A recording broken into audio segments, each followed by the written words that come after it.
Okay, yeah, we're good. We're good. By the All right. way, if I'm looking down, I'm just taking notes. Yeah, I'm yeah, not. no problem. Okay. Um, right. Okay. So a similar sort of bootstrapping problem can be seen in the analytic of the beautiful, actually in a variety of different places. I think in general with the idea of judgment, like how do we, so for instance, one thing that is often explained as a or put forward as a rationale for the writing of the third critique is the question, how do we ever apply judgments in, that is to say, how do we ever apply universal concepts to specific concrete situations, right? And we were talking about this in terms of the problem of induction before, Mhm. right? That there is something about judgment conceived as the subsuming of particulars under universals that seems to be a non-starter, right? And one way, kind of quick and dirty way to see this is let's say you don't know what a tree is. You don't have the concept tree. And then you look at a bunch of trees and you sort of compare and differentiate and whatnot. And then you somehow come up with the concept tree. And you can, use whatever word or sound or recognition you want. The point is that the concept um, is that which enables you to recognize the similarity between, discrete particulars, right? Okay, so Mhm. now the idea is that okay, so there's got to be something rule governed about that. You've got to know what are the relevant similarities and what are the relevant differences. But how can you know that without already having the concept, right? Mhm. And so Kant's project, and that's really also,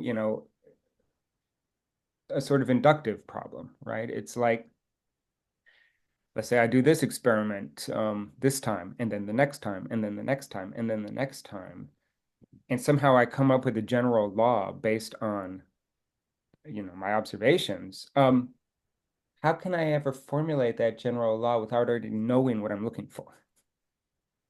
But if I already know that what I'm looking for, then the law um, must be presupposed or must predate or must be just logically prior to those experiments. But then how could that be since I haven't had the observations which enable me to form the concept?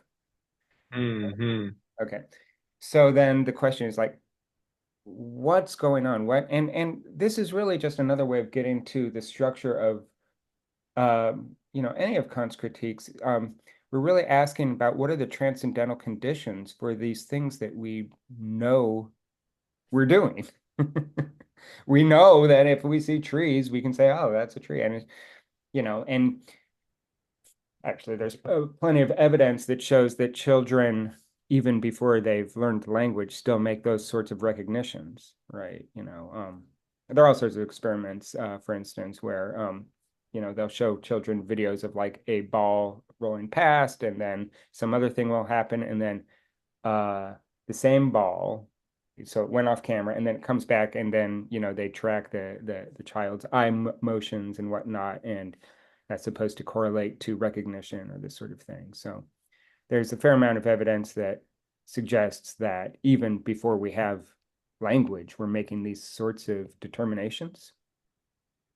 Mhm. Um, so the point is that there does seem to be something about um, conceptual analysis and concept formation that is independent of language, right? So, and the real argument that I'm getting to is an argument that is roundly criticized, certainly throughout the 20th century, but it's kind of, I mean, at first seemingly plausible argument. In fact, some major thinkers in the history of philosophy, like Saint Augustine and others have made this argument that we learn concepts through teaching, through ostentation. So we hear our parents say, cup, cup, cup, cup, cup all the time. And when they're saying that word, they're holding this object. And so that's how we learn the concept Mhm. cup. But then it doesn't take long thinking about that to see that that doesn't work for the vast variety of recognitions that we make, conceptual analyses that we make. And, just a simple empirical argument against that is the fact that the amount of time and teaching it would take to thoroughly impute the concepts and grammatical structures and everything of a language to a child far exceeds what actually happens whenever any particular child grows up. I mean, it's like parents don't spend 18 hours a day, teaching their children the rules of grammar and concept formation and whatnot. What they might do is sort of shape it in various ways, but it's sort of obvious that children are doing that even without um, constant guidance by their parents, right? Hmm. And so that seems to suggest, okay, so then somehow that ability seems to be presupposed in our experience of the world, right? Okay. Um, so now I talked about the bootstrapping problem with respect to judgment in general, right? And in particular, I'm talking about determinate judgments, judgments where you form a concept or where you apply a concept. But there's another thing that Kant says in what is it? It is I believe, the third moment of the Analytic of the Beautiful. It's the one where his um, conclusion is that a judgment of beauty is subjectively universal. Right. And there's another sort of situation where Kant seems to be trying to chase after the normativity of normativity, right? So the normativity being that you're making this universal judgment, but then the question is, how did it get its universal validity if it's Yeah. objective, right? So you can see that kind of concern, um, as a thread really throughout large sections of the third critique. I would say that maybe even everywhere, it's always in the background. I'm not sure. He talks about a lot of stuff in the third critique. There was one other thing I wanted to say. Oh yes. Um, to a certain extent, you might think you might sort of think of this also as not necessarily simply a response to the problem of induction. You might also think about it as a response to mind-body dualism. Hmm. Could you remind me of that again? I read about that very Oh, briefly and very long ago. If you, read about what mind-body dualism? yeah, the mind body problem. Yeah. Just let me know what you know, and then I'll start Uh, talking. Let me see. It was like it had to do with sensory input and how it goes from the realm of like body to, oh God, I no, I won't be able to do it to Okay. explain it Well, adequately. here's one nice thing about it. It's an extremely intuitive idea.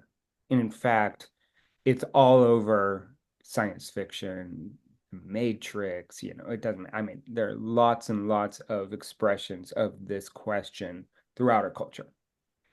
So you should give yourself a little more credit. I'll bet you can think about what's confusing. I mean, you think about AI, right? People are raising the question, is AI conscious? Uh-huh. What's an argument against AI being conscious? Can you think of anything?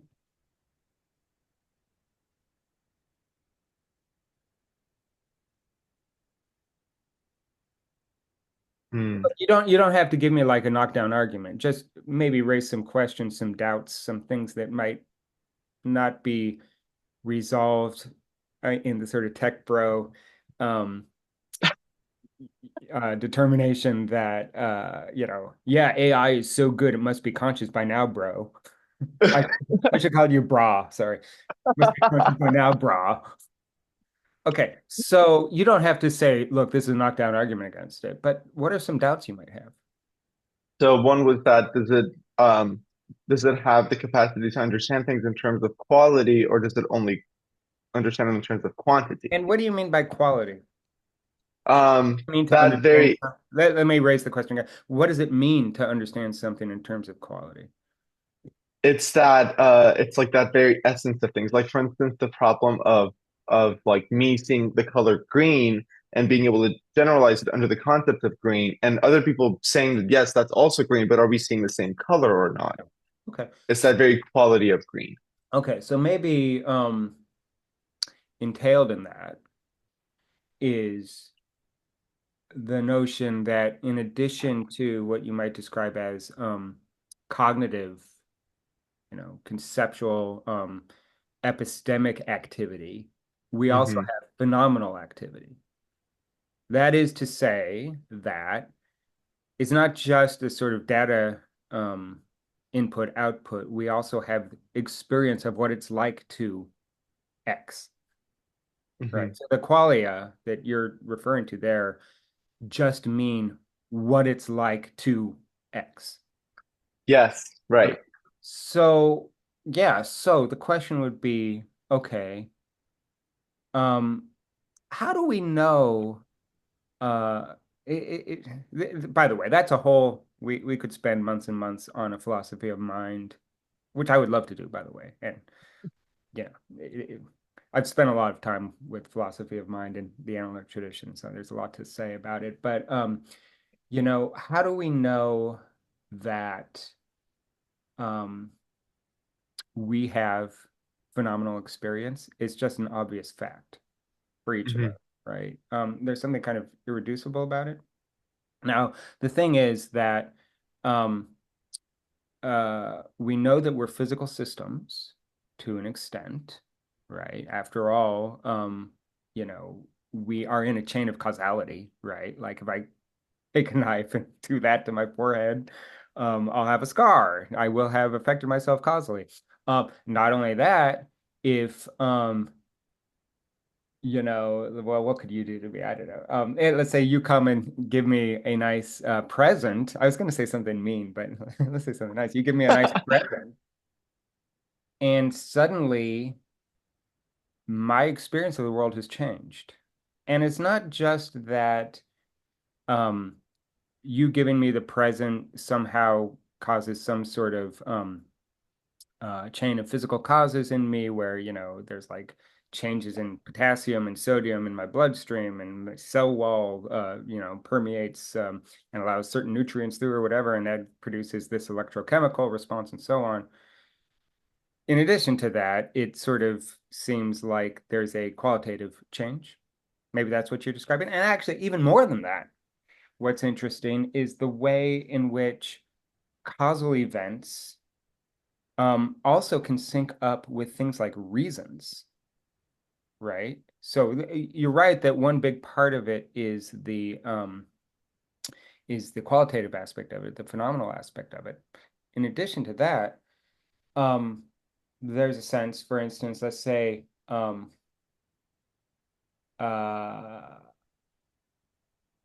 let's say I see some ice cream in a freezer, and that somehow you know, creates this chain of cause and effect throughout my body such that I get up and walk over to the thing. So that's all physical, right? But then if you were to ask me, why did you go over to the ice cream? I probably wouldn't give you that account.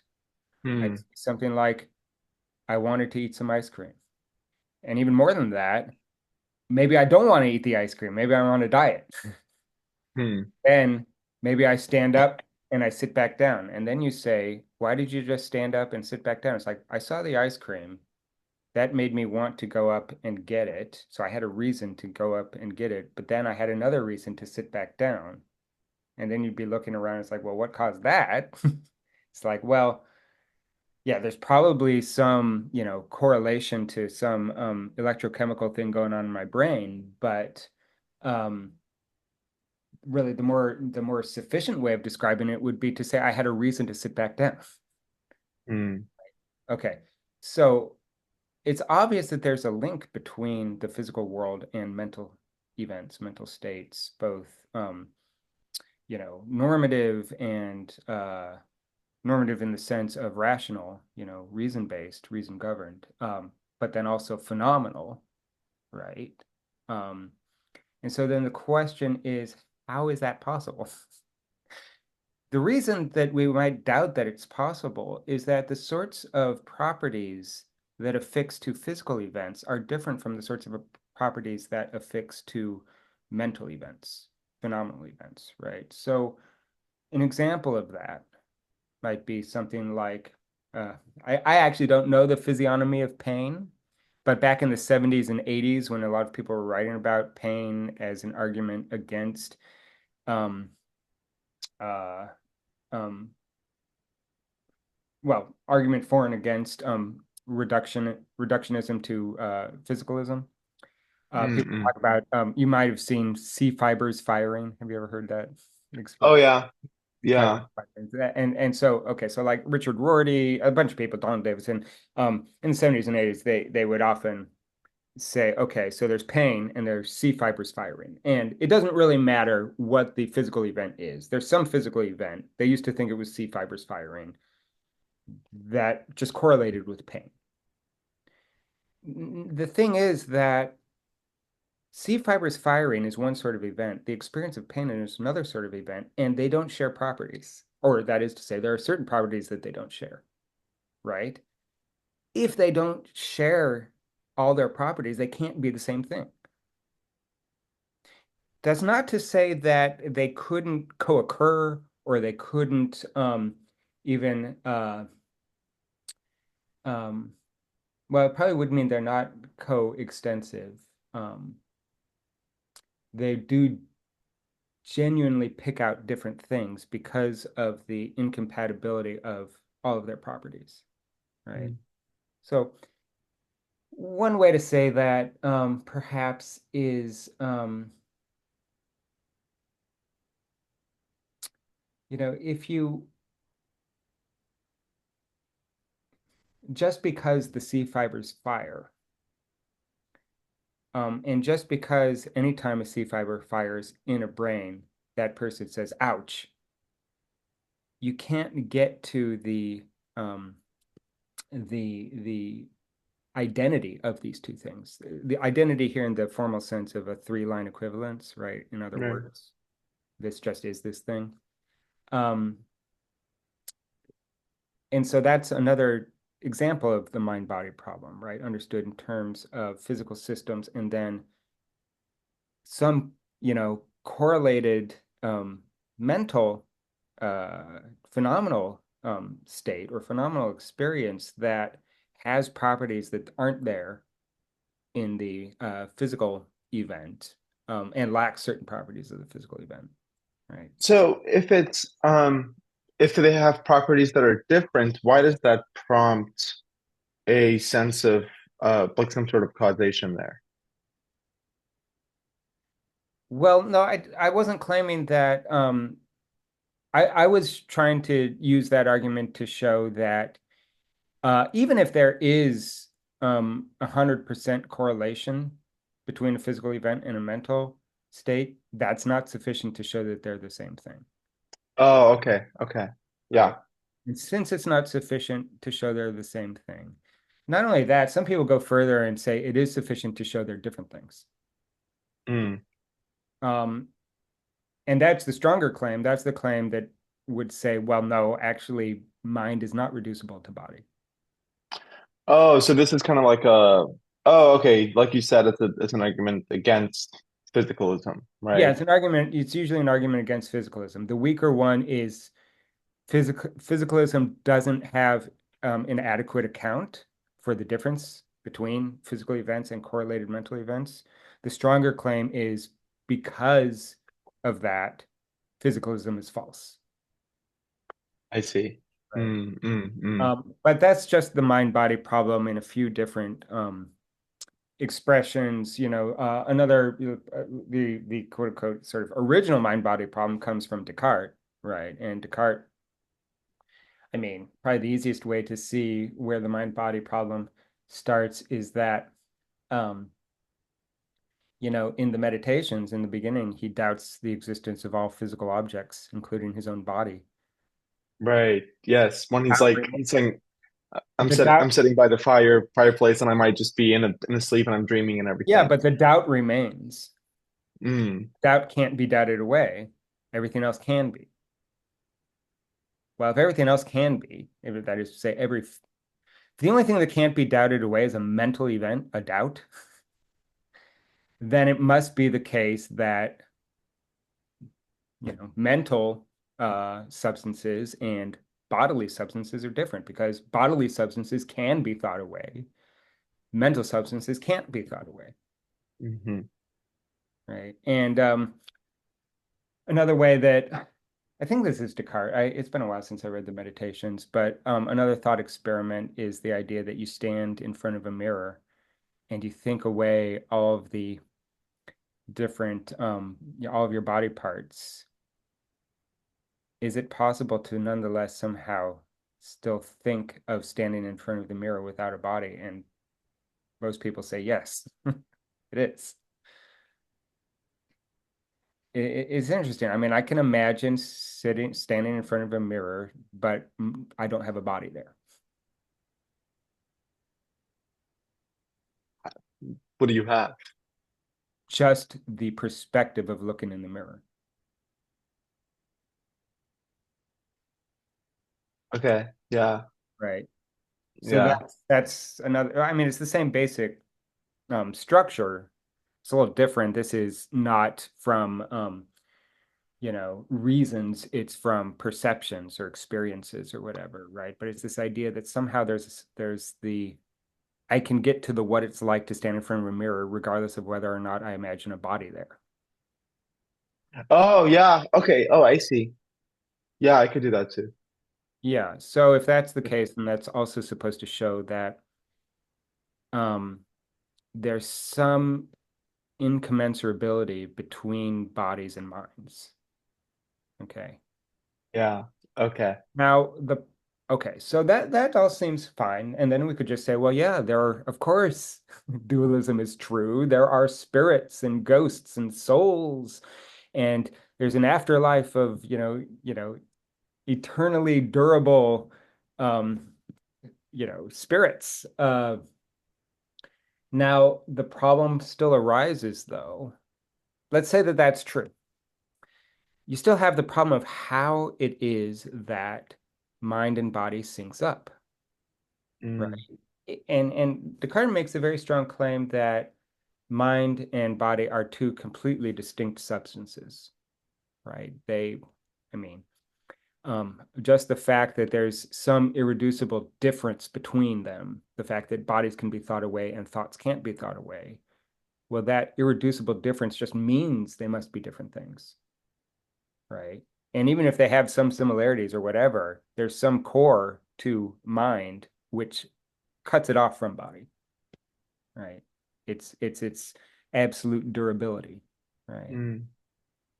There are other things about minds and bodies. So, for instance, there's the idea that bodies are divisible and mentation is not divisible, at least not in the same way that bodies are. Um, uh, like if I take a log and I chop off 10% of it, I still have a log. It's just reduced by 10%, but I can't do that to a thought.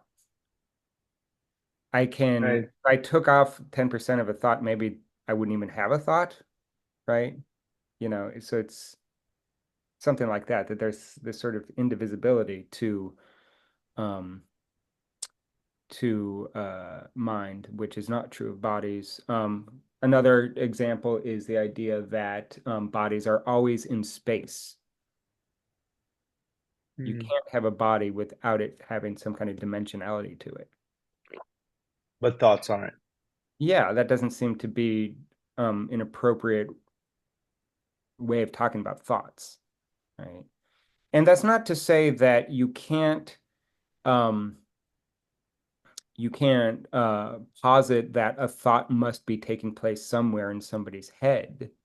That's not the claim. The claim is that might be true, but the thought itself um, is not special. Here's maybe a way to think about it. You could think about it in terms of, for instance, like have you looked at Gottlob Frege at all? No. Uh, well, you probably will at some point. Any of the logic you've done so far, any of the predicate logic is all based on Frege.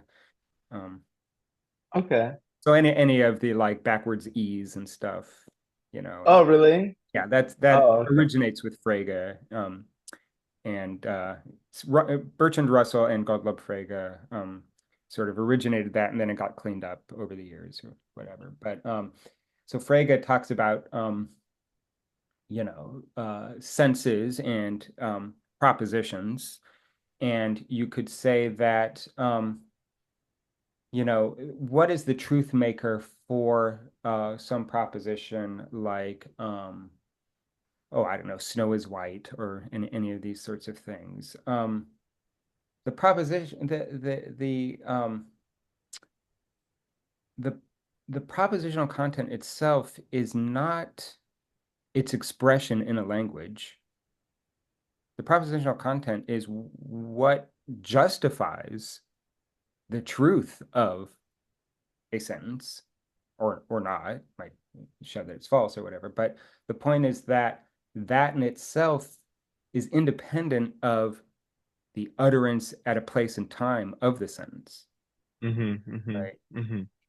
Okay, so that you can kind of see the non-spatiality of some kind of mental entity, a proposition, Yeah. So, right? in other words, propositions, even though like a physicalist might come up and say, yeah, well, a thought is just like a bunch of neural connections and relationships and firings and all that. Still, regardless, the thought seems to exist somehow, like in itself. Like there Yeah, is exactly. this Yeah. thought that's being I mean, it's experienced. basically like a Platonic form kind of thing. Yeah, right, right. There's a lot of Platonism in Frege, but yeah, it's that idea. It's that well, I mean, the fact that I don't know how you say it in Farsi, but Schnee ist weiß, or I forget how to say it in Italian. Neve è bianco, or bianca, or whatever, or snow is white. They all express the same proposition. Yes. That seems to suggest at least that the proposition's independent of the language that it's spoken in. Mm, Um, mm. but even more than that, the claim is that it's actually independent of language or it's independent of any particular utterance at all. Yeah. Um, anyway, so that gives you some idea. That's kind of a widespread survey of some versions of the mind-body problem, right? I And see. and then the problem is like, okay, so if thoughts aren't spatial, how do they sync up causally with spatial things, namely bodies? Doesn't make any sense. And Princess Elizabeth of Bohemia, who was uh, like an early, in the 17th century, a female philosopher who now is like champion because there were very few female philosophers. She wrote a letter to Descartes telling him that actually his um, ontology just didn't make any sense whatsoever because it couldn't account for how two things, minds and bodies, that are essentially different could ever sync up. Mm, Right. yeah. Okay. That's the mind body problem. So now the question is, where does, say, for instance, genius, how does it play a role? How does judgment or subjective universality or this sort of thing, the normativity of normativity, play a role in this sort of question? I think you can see it most easily with the idea of genius as um, or in the question of the sublime also, you can kind of see it as a response to the mind body problem. Mm. Let's see if you can think of how that might be the case. Think Well, about I'm thinking yeah, about sorry, go the ahead. bootstrapping problem that you mentioned. So, if there was some way for um I guess there's like some sort of circularity to it where if there is somehow some way for normativity to be justified by itself, Mhm. the normativity by normativity, then it kind of solves the problem, or it doesn't solve the problem of mind body, but it's kind of like a Yeah, response to it. And the the problem with that is that that could all be happening just in the mind side of things. And it's not clear oh, to me okay. how that's bringing the body into it. Oh, Yeah. Let's talk about genius for a bit, or the okay. sublime, whichever you feel more comfortable with, because I think I could show you in either the sublime or genius. I hope I could show you how that might um, be relevant to the mind-body problem. What do you feel more comfortable with? I guess maybe the Sublime more. It's been Okay. I spend more time with it, but I would be interested to kind of hear both. If Okay, well, it's useful for me to know how much you know about it, what you got from it, hear your summary of it, and I'll try to stay okay. on topic, but I want to work with what you know already. So, Oh, okay. Well, the art history account is the let's start with that. Yeah. yeah, that which is both frightening and beautiful at the same time. Well, that's true. That's true. Um, However, although maybe it's inadequate. not quite true. It depends on what you mean by at the same time.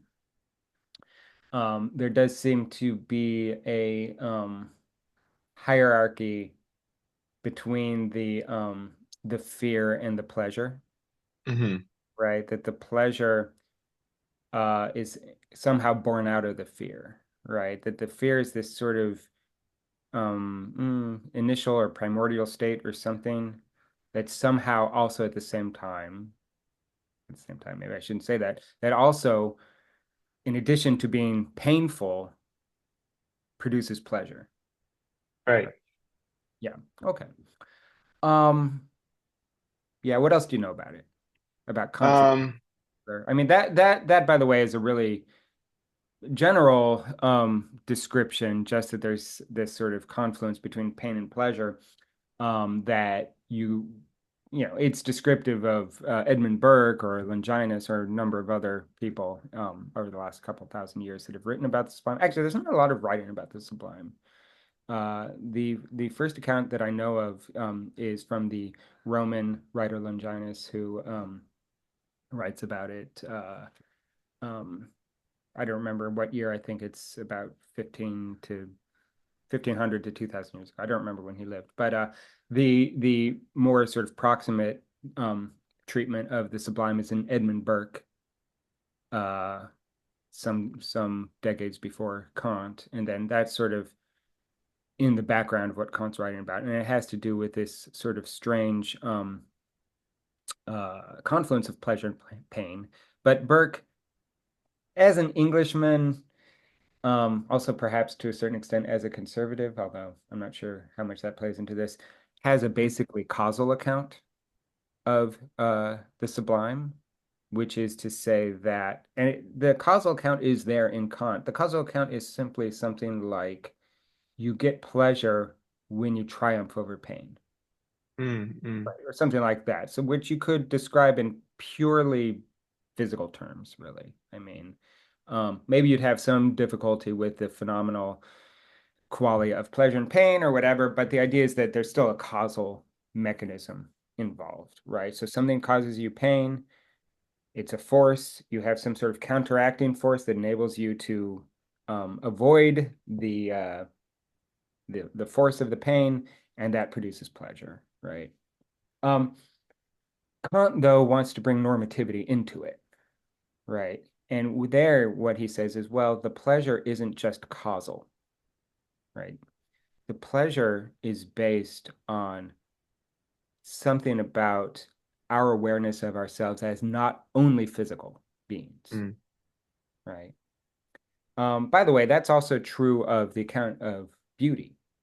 And that's where you get the difference between the agreeable and the beautiful in Kant in the opening.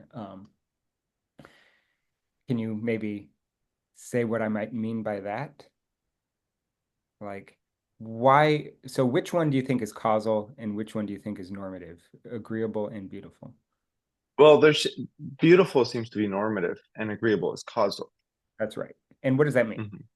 What does that mean?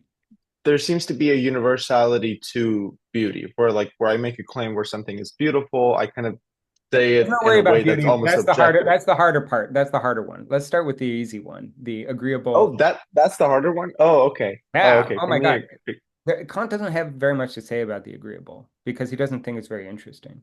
He has a lot of very complicated things to say about the beautiful. So that's why we'll hold off on that for a second. Let's really just be clear on what's the link between causal explanation and the agreeable. um, I guess it's like it seems to appeal the same to everybody. So it's The agreeable? uh, yeah. Is that right? Or did No, I that's not? not right. That's not right. That's just factually Oh, okay. not what he says. Oh, well then The I'm not sure then. agreeable, the agreeable, say it again. Maybe I misconstrued what you were saying. Say Well, what. here, let's see. Because I highlighted it. Yeah, sure. We can go to the text. That's always good. Um, see, Well, wait. Give me page numbers and stuff. okay, it's page 47, section two and Evan, six. you're in the Pluhar, right? Yes, yes, yes. Translation, yeah. Sorry, let me go back. I'm too far. Oh,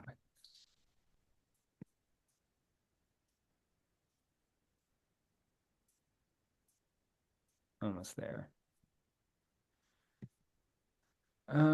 Yeah, 47. All right, yes. Where on 47 are you looking? I'm looking. Actually, it might 48 might be a little bit better.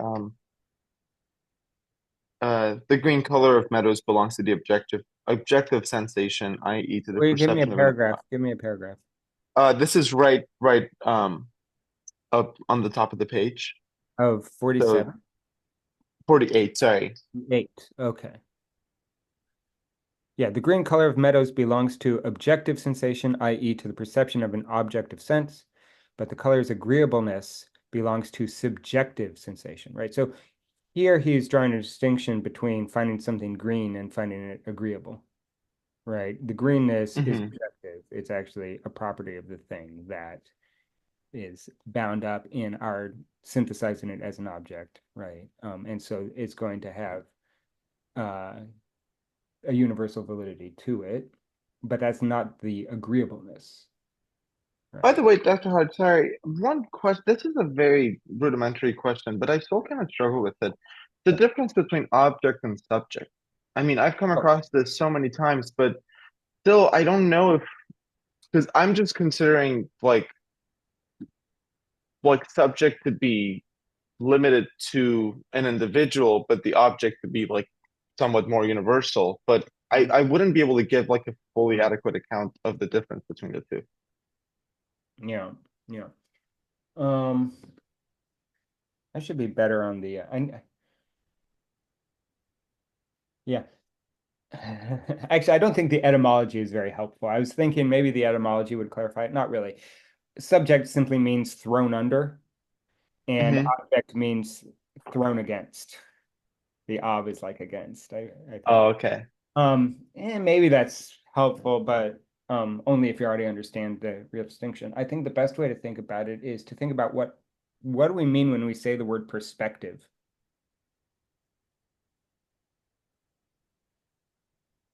Point of view.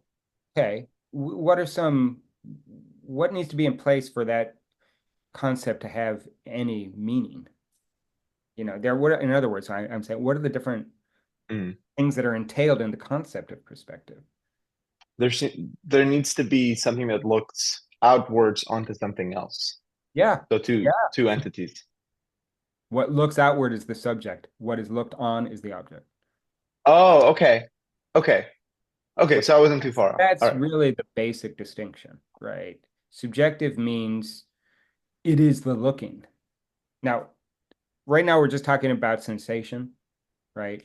You could do the same sort of thing with thinking, right? I'm thinking about X. X is the object of my thought, but the thinking has to be done by something. What is it done by? The subject. Okay. So it's not too different from just like the grammatical use of the words, right? Where it's like there's an object and there's a subject, and there's where I is the subject and the object is Oh, I like, see. Well, I wouldn't think about it in grammatical terms because the subject, yeah, I mean there is a link, which is that the subject is usually construed to be the agent in a sentence, hmm right? And so agency is supposed to be a property of subjectivity, right? So I can think, I can yes. see, I can sing. Yeah, I mean that's my subjective power, right? It just Okay. means it's the doer, right? And so you could think about it in terms of agent, subject, patient, object, something like that, right? Yeah, okay. I see. Um, yes. So, and in terms of so one kind of useful concept to think about is the idea of intentionality. You know what intentionality is? It does not mean it's kind of this annoying thing about English, as opposed to German, where they have really different words for these different things. Intentionality doesn't have to do with your intention to do something. Like, okay. Intentionality is a feature of certain kinds of mental activities.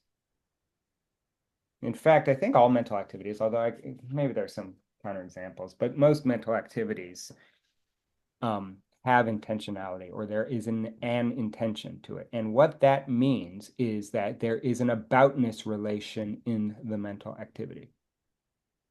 Okay, maybe that's Oh, not. Wow. aboutness. Anytime you take a simple preposition and add the word ness to it, that's a very common philosophical thing. It actually gets really complicated. Oh. So, Okay. but to a certain extent, it's pretty intuitive as well, right? What are you looking at right now?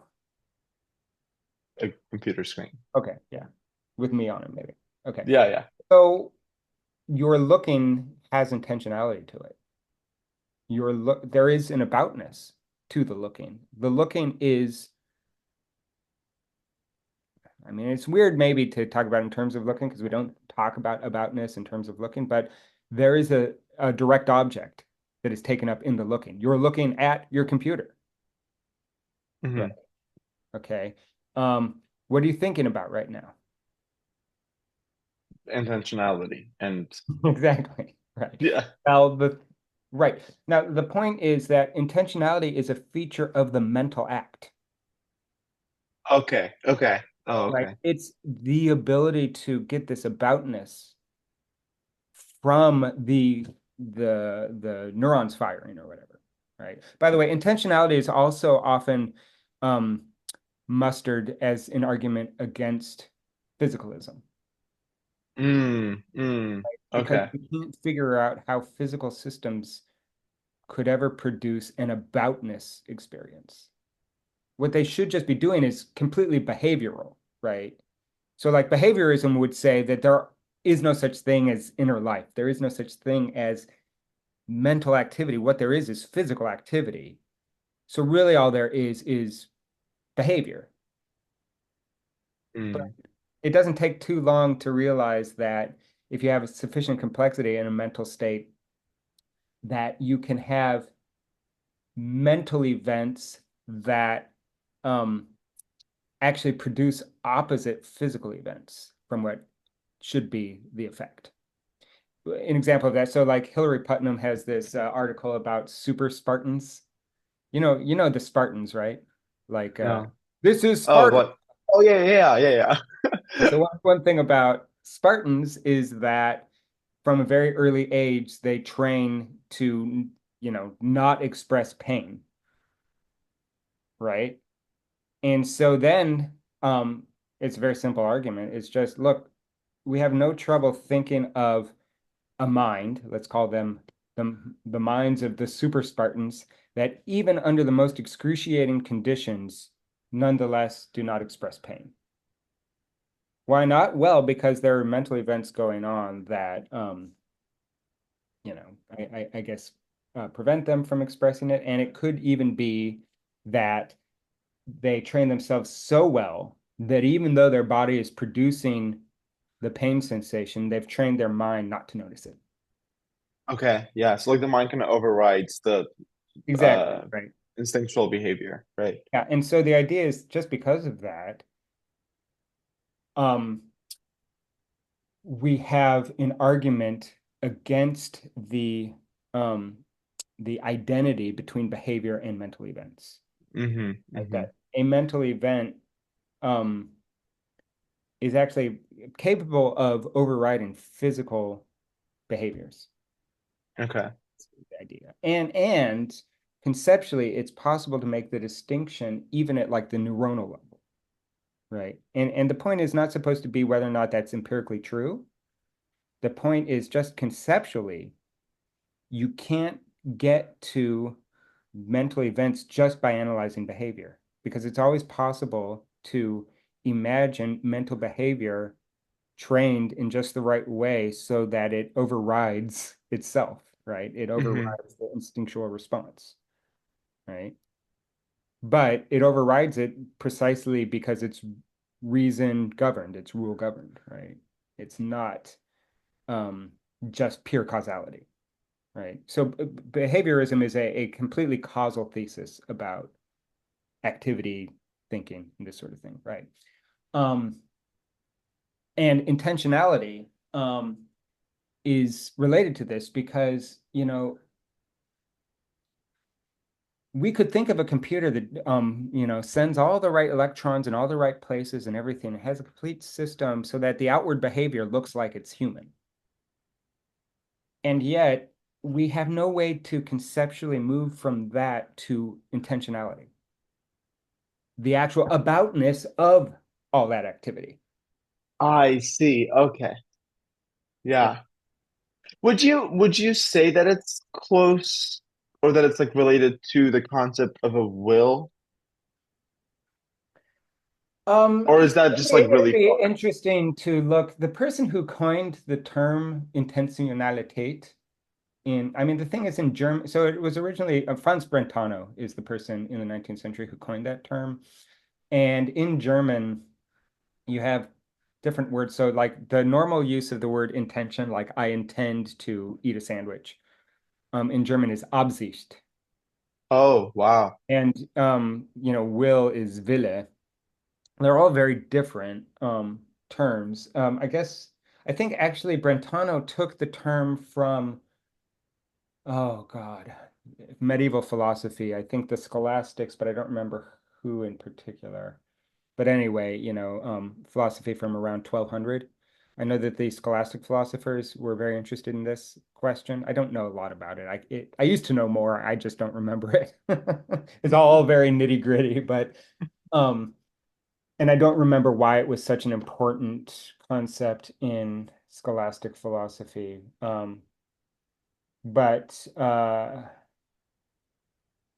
and I'm also not totally sure why Brentano chose that term instead of making a new term.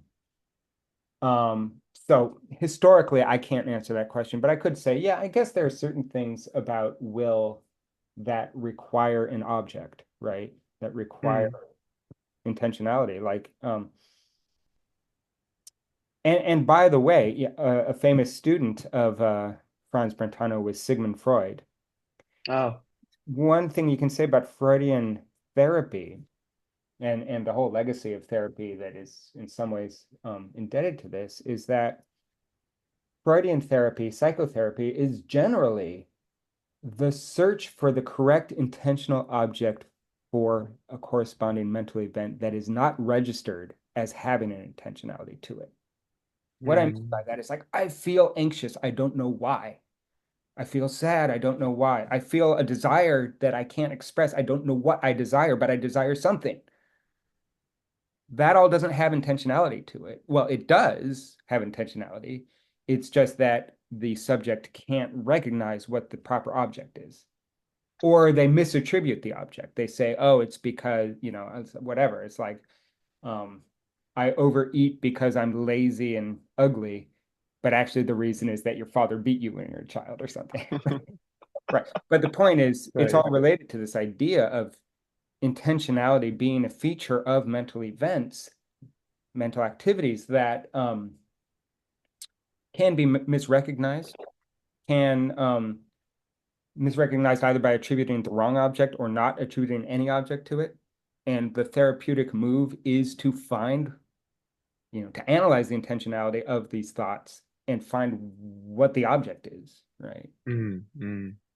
That's one way of looking at it. That's like a sort of phenomenological way of looking at it. But then there might also be a causal way of looking at it, which is to say, well, even though you think you desire food, it's because your father beat you when you were a child, and that caused this chain of effects, causes and effects that led you to this situation. But in any case, that's intentionality. We got to get back to Kant. I don't remember how we got on intentionality. Well, I was asking, so you were saying that the Oh yeah, you're subjective asking about subject and object. Yeah, yeah, yeah, yeah. has some intentionality to it, Well, whereas, yes, thoughts. I'm sure some brilliant person somewhere has come up with a great counterexample to this, and I can't think of any. But I'm trying to think if thoughts are ever without, I mean, healthy thoughts anyway. I suppose in the case of, you know, mental illnesses, you might have thoughts without intentions, right? mm, Without intentionality, which is just the sort of inchoate feeling that or it might also be, something that describes experiences like deja vu or whatever. Maybe not quite deja vu. I think deja vu has an intention to it. But uh, certain strange feelings where you think you recognize something, but you don't know what you recognize, or you feel like I've been here before, or something like that. That might be similar. I'm not sure. But generally, the sort of thoughts that philosophers are interested in, which, by the way, is a very small subset of mental activity. We shouldn't think that it's descriptive of all mental activity, but generally, when we say thought, the thought is about something, right? I mean, yeah, isn't it? yeah, So this is an example of a property that's not shared by a physical system because a physical system is never about something. The physical system is mm. just a physical system. And so would that be like, kind of circling back, would that be one of the arguments against AI being conscious, for Yeah. instance? Yeah, that's a typical argument against consciousness in AI. Um, and then, the AI tech bro might bite the bullet and say something like, well, you think you have intention. The problem is you can't really deny that we have intentionality, right? But it might be something like, well, maybe intentionality is simply emergent from a very complex physical system. Okay, sure, maybe, but then you have to tell me how, Mm. right? And if you can't tell me how, I have no reason to accept that. And physicalism doesn't answer that question, Physicalism right? It doesn't, doesn't. right? Then the physicalist might say, okay, but you don't have a better answer. Just because you don't have a better answer, you can't really, you don't really have any argument against me, right? Wow. However, I mean, you can see that there's sort of an impasse. One way of getting to that. The thing is that if you're simply a skeptic with respect to physicalism, then you're in a pretty good situation with that. If you, in addition to that, want to have a constructive argument about minds or souls or whatever, spirits, then you're in a pretty weak position, right? Mm, So the mm, skeptic can simply say, you haven't answered the question. I have no reason to believe it. End of story. Then the physicalist could still say, well, you haven't gotten anything better. And the skeptic could say, yeah, I don't claim to have anything better.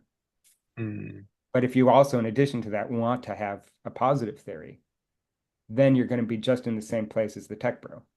Because then the tech bro mm, is going to say, well, okay, you say that the thing that explains that is that there's this substance called mind, or there's these things called souls, or whatever.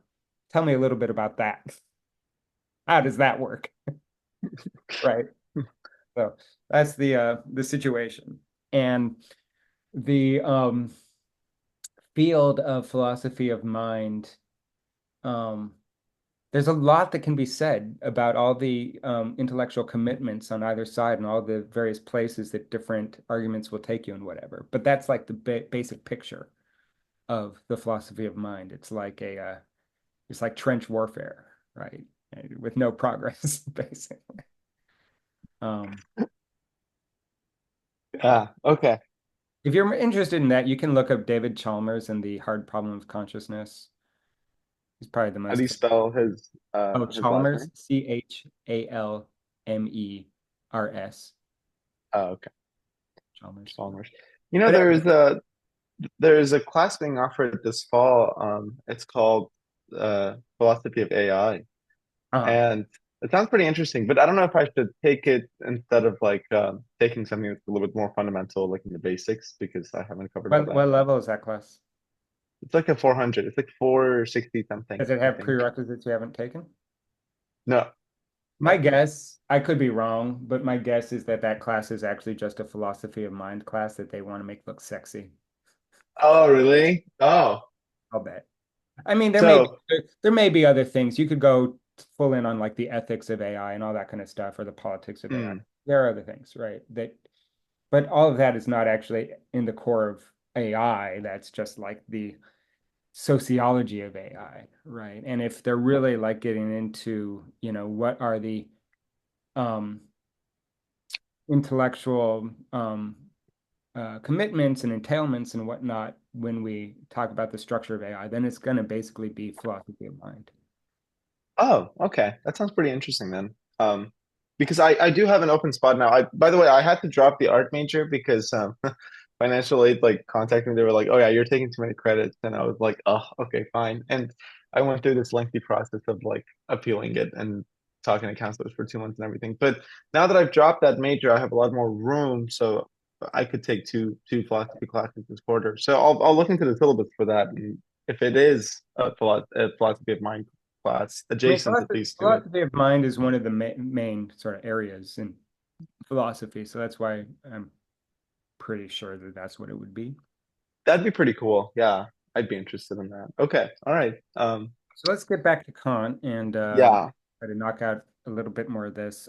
So I wanted you to think about how the sublime is somehow a response to the mind-body problem, or at least is somehow wrapped up with that difficulty.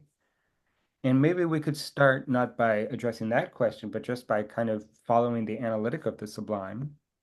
Hmm. Now, or let's see, maybe tracing back or forward a little bit, let's finish out what we were going to say about the agreeable and the beautiful, because we're talking about how does causality and normativity, how do these play roles in what's going on in this? And you can think of that distinction between causality and normativity as another expression of the mind-body problem, right?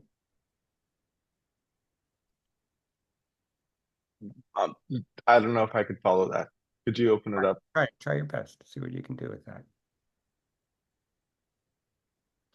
How does this sort of distinction, this incommensurability perhaps, between causality as a source of motivation and normativity as a source of motivation, Hmm. just express the mind-body problem? Okay.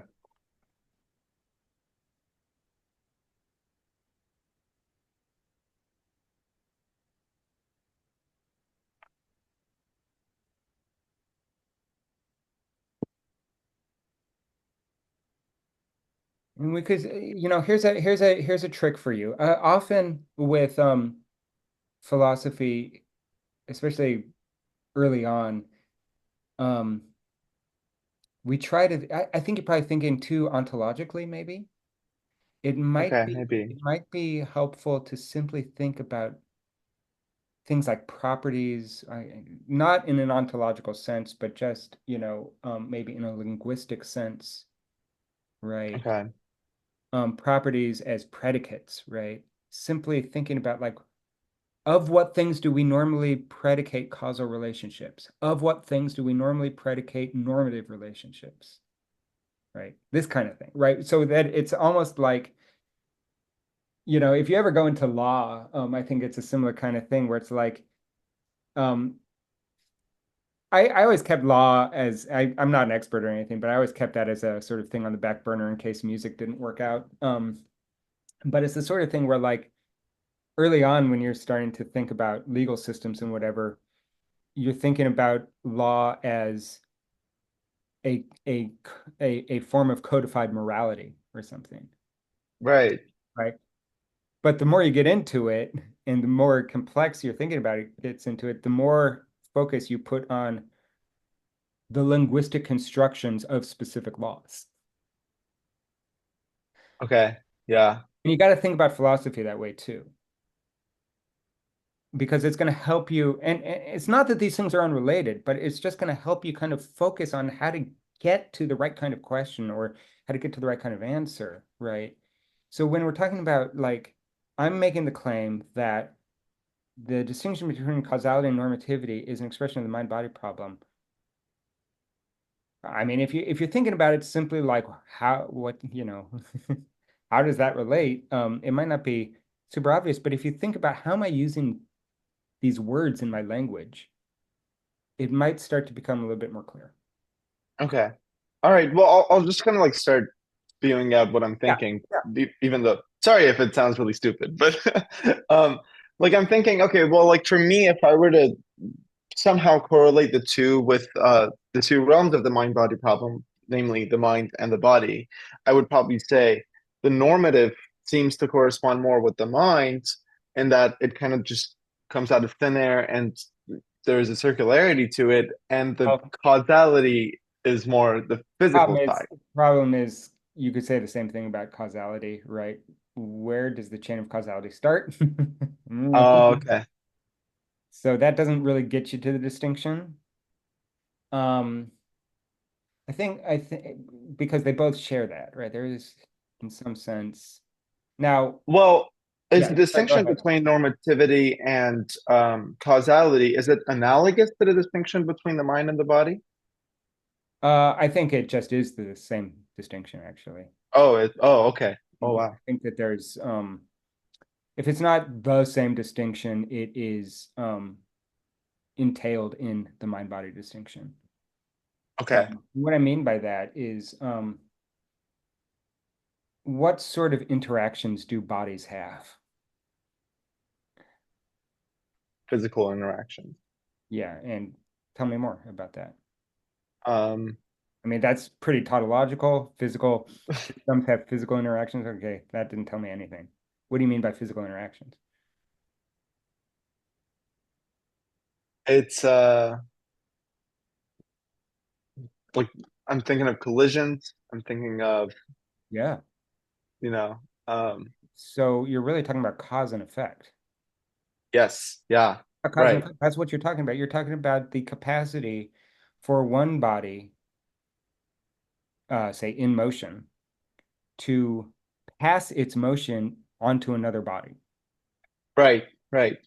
To somehow the capacity for one body to, the way Aristotle talks about it is almost like form transfer. A body, so that you've got the form of the motion, the force or whatever, and somehow that force gets passed into a body and then into another body and into another body by these interactions.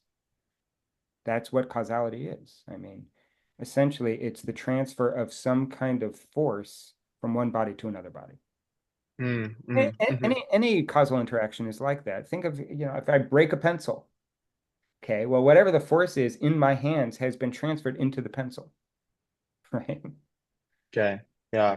So you can think of causality as that sort of thing, which is to say that it's also subject to the laws of causality, right? That there are certain restrictions on what effects might happen given what causes and what initial conditions and whatnot, right? Okay.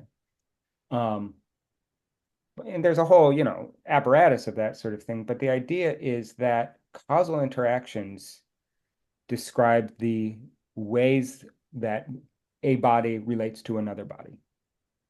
Hmm, Any hmm. relation, well, yeah, I suppose really any relation between bodies can always be described causally, even if they're inert, they're not moving. they're still in space, and because they're in space, you can describe their inertness in terms of causes, right? That is to say, um, one way to, Oh, I see. yeah, maybe a more straightforward way to think about this is I've got a big rock and I try to put my finger in it and I can't. So you'd say, well, you're not affecting the rock. Well, okay, the rock's affecting my finger though.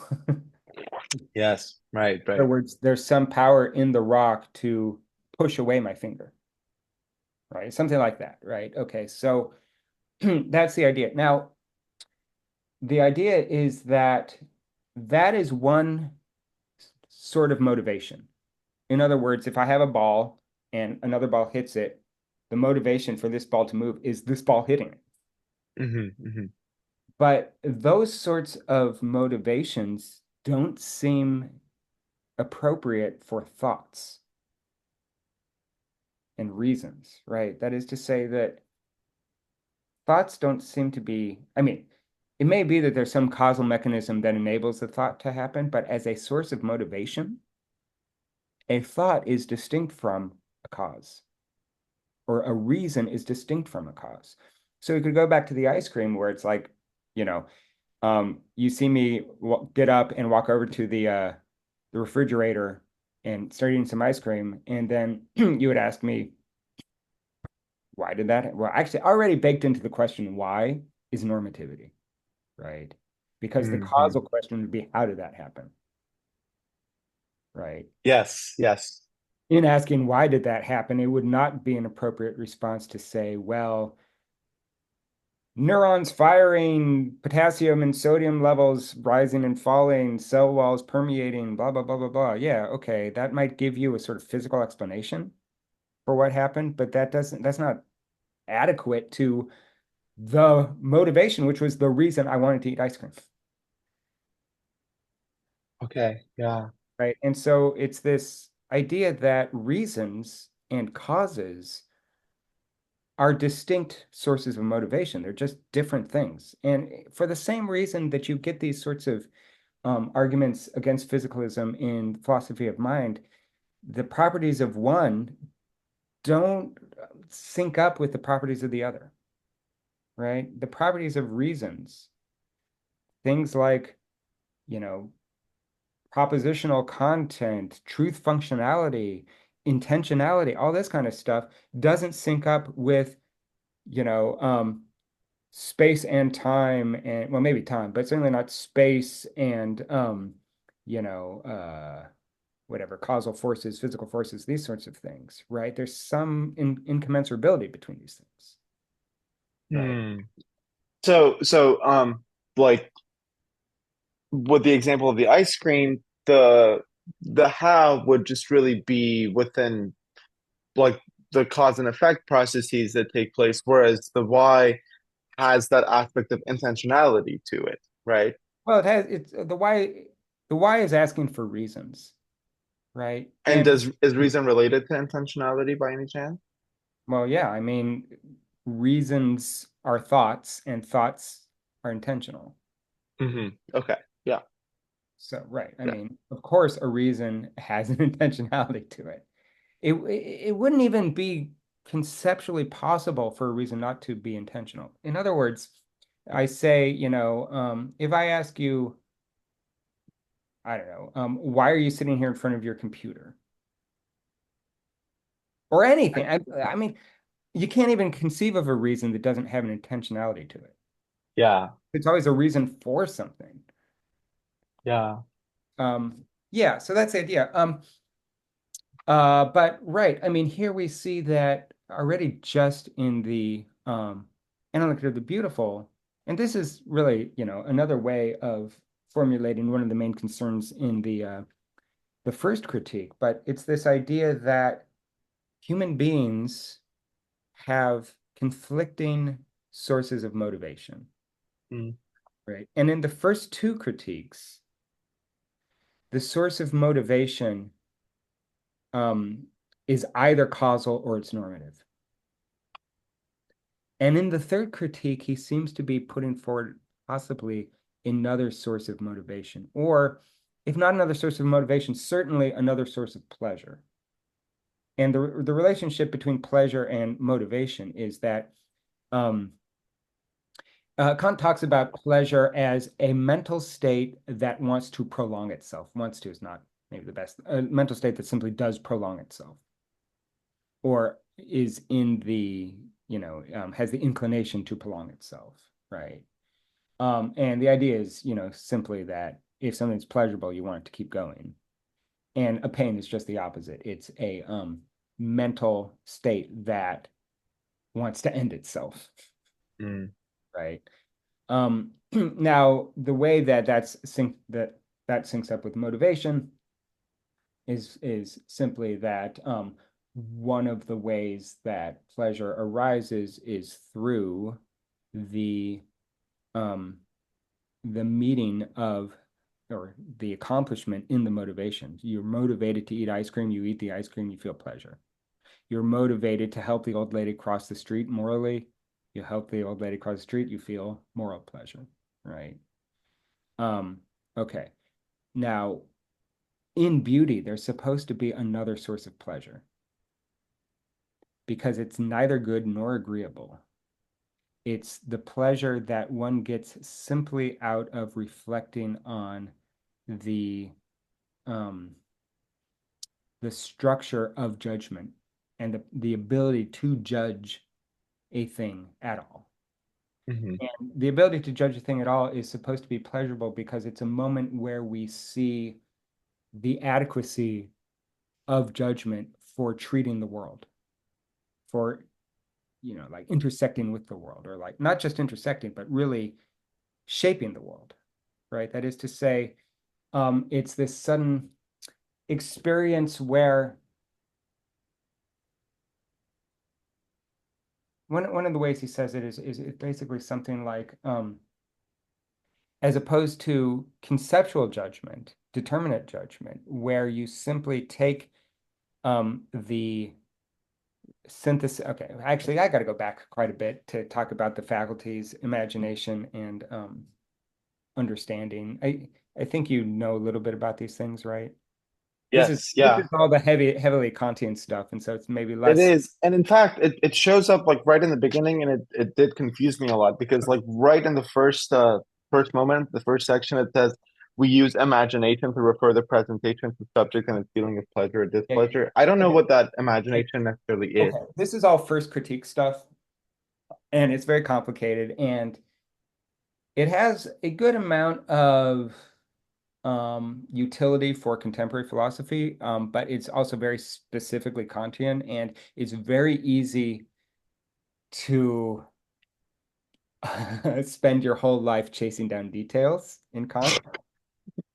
Right. Um, that's why, like, you look at any philosophy department, at least in the English speaking world, in German speaking world, they're always going to have at least one Kant expert. They'll have people on moral philosophy, AI philosophy, whatever, and then they'll have a person who is the expert on Kant. It's like, okay, part of what's going on with Kant is that, I mean, the reason for that, I think, is that so much of contemporary philosophy just traces back to Kant's system. The way he sets up certain problems, certain questions, and so on. But the other reason is that just to understand what he's arguing requires a lifetime of dedication. Wow, that's So, impressive. so if you really want to know what the argument is, you're either not going to know it, you're not going to know what the argument is, or you're going to be a Kant expert. I mean, that's the way it is. It's crazy. Like Wow. it's just, but anyway, I can give you my own understanding, which is not going to be at the level of like somebody that has a doctorate in Kant, but Yeah. I know it pretty well. So okay, boy, oh, but where to start? Tell me how much you know. That'll help me. Tell me how much you know Of about Kant's system of, the transcendental conditions of experience, the faculties. How much do you know? Just very little, like very little. It's probably like hmm. Yeah, like honestly not enough to form meaningful a like sentence. propositions about. Yeah. maybe just list some words you've heard that you think are specifically Kantian, not just philosophical in general that Kant might use, but that are specifically Kantian, that have to do with experience and cognition. Okay. Let's not worry about morality right now. Okay, sure. So it would be transcendental logic. That's one of them because we talked about that last time. And then there's also I'm thinking of noumena and phenomena and thinking itself. Here we're really, yeah, for the most part, we're only interested in phenomena at this point. Okay, okay, Okay, keep going. okay. Keep going. Um, I should then get a list of the words that you know, but maybe I'll do that on the in the chat. it's always difficult to come up with like exhaustive lists. Um, Well, you already know that he says things like imagination, imagination, yeah, which is supposed to mean something, right? presentation is another one that A I see. presentation. And actually, that is unique to this translation, I think. I could be wrong, but I'm pretty sure usually the way that's translated is representation. Yes, yeah. In fact, I think there's like a I footnote think about it's that just too. I think it's just Pluhar who translates it as presentation instead of representation. And I the think reason he for even that, sorry. oh, go ahead. I don't mean to interrupt, but what are you going to say? No, sorry, I apologize. I was gonna say traditionally he even has that footnote on there where he says traditionally rendered as Yeah, yeah. representation. But here, okay, fine. I think that in a way, that is one of the things I like about Pluhar's translation. It's less terminological and a little bit more intuitive than, there are other translations that are, there's this one by Paul Guyer that's just, it's good, but it's very, it presupposes a lot of knowledge of Kant already. Mm-mm. Whereas here, a lot of the translation is just easier to work with for someone who doesn't really have all the Kantian terminology. Um, Representation basically means mental event in Kant. It basically just means mental event. It's like the most general term for something that happens mentally. Oh, Yeah, it's a I was very thinking of general it term. in terms of appearances. Uh, that's a good question. Does it ever mean anything that yeah, actually that's representation. I gotta think if he ever uses the word. Well, but I think that he certainly uses it with respect to feelings. Of course, feelings might also be the feelings are also phenomenal and not yeah, you might be right actually that because he uses other words like idea for purely rational mental Mm, events. So that's good clarification. Yeah, but it basically means mental activity in the sense of um, you know, thinking phenomenally and so on, right? Or experience. okay. Yeah.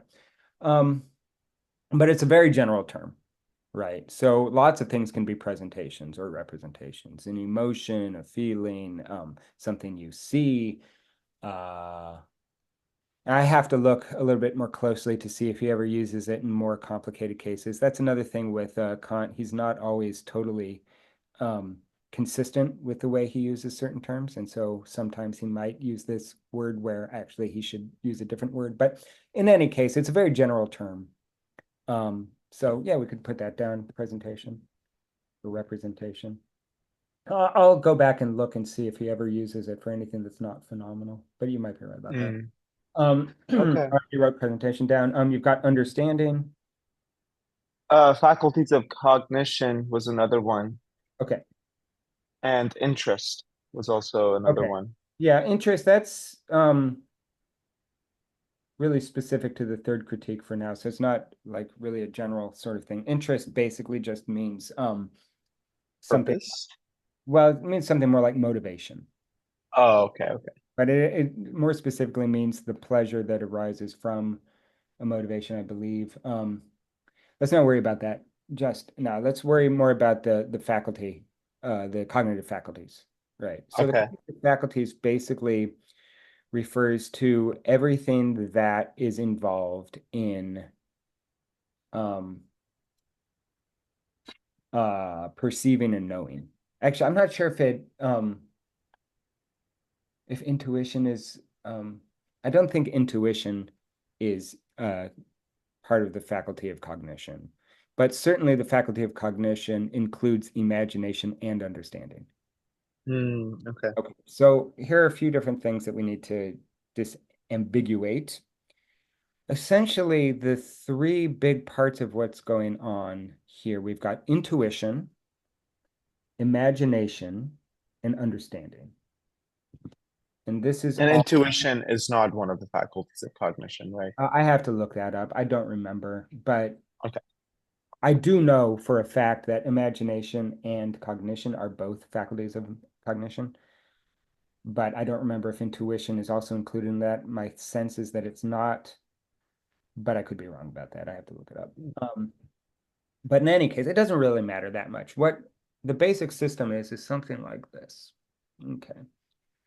So whenever you experience something, the world, whatever, um, you have these logical dependencies between these faculties. Okay. And the reason I say it's logical and not chronological is simply this. Kant's account is not that there's sort of like a causal mechanism that exhaustively explains everything, where like light waves hit your retina and your retina sends out, impulses of electrons, and those electrons go into the frontal cortex, et cetera, et cetera. That would be a chronological account.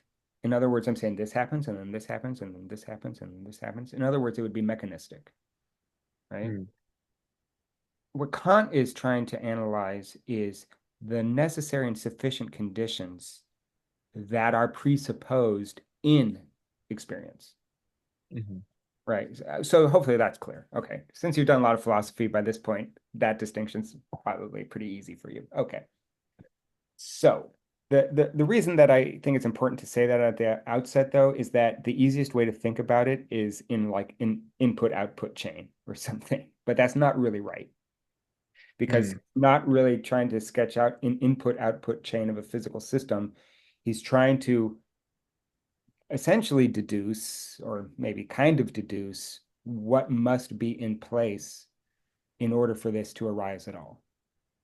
And it's a logical analysis, basically. Okay, so intuition refers to the um, capacity in sensation, not only the capacity, but the necessity in sensation to render things in space and time, right? Imagination, actually, maybe I should save imagination for the end. You can kind of think of it as this, though. If you're going to think of it as a physical system, look at my hands, it'll be easier.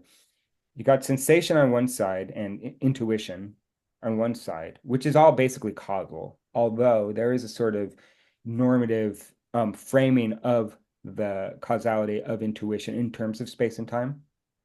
But it's essentially like a purely causal thing going on.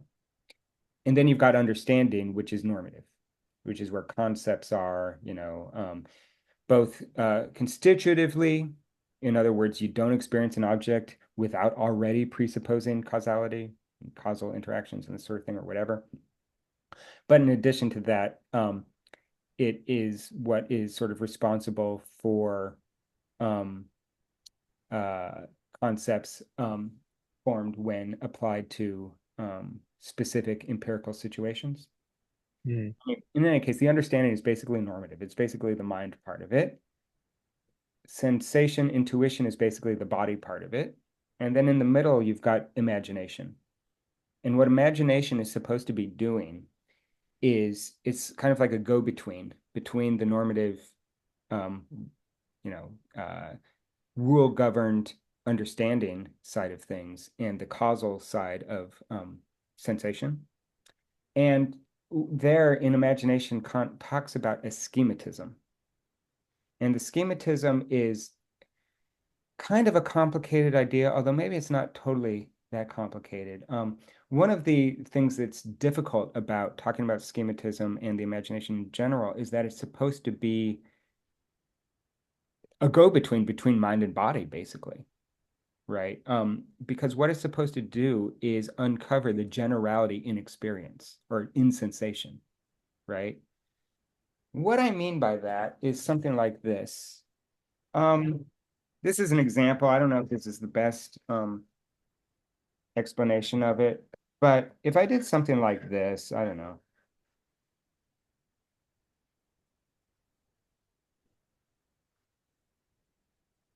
Okay, what have I got here? The car. Yeah, well, it's very different from any car you've ever seen, right? It's not a car in the least, honestly. In terms of, the sensation of it, well, yeah, I mean, there's no way that you could ever say that that's a car in any literal sense. For one thing, it's Mm. a picture of a car, but for another thing, it's not a very good picture of a car. But it is a car, which is to say that there's something very general about the sensation here.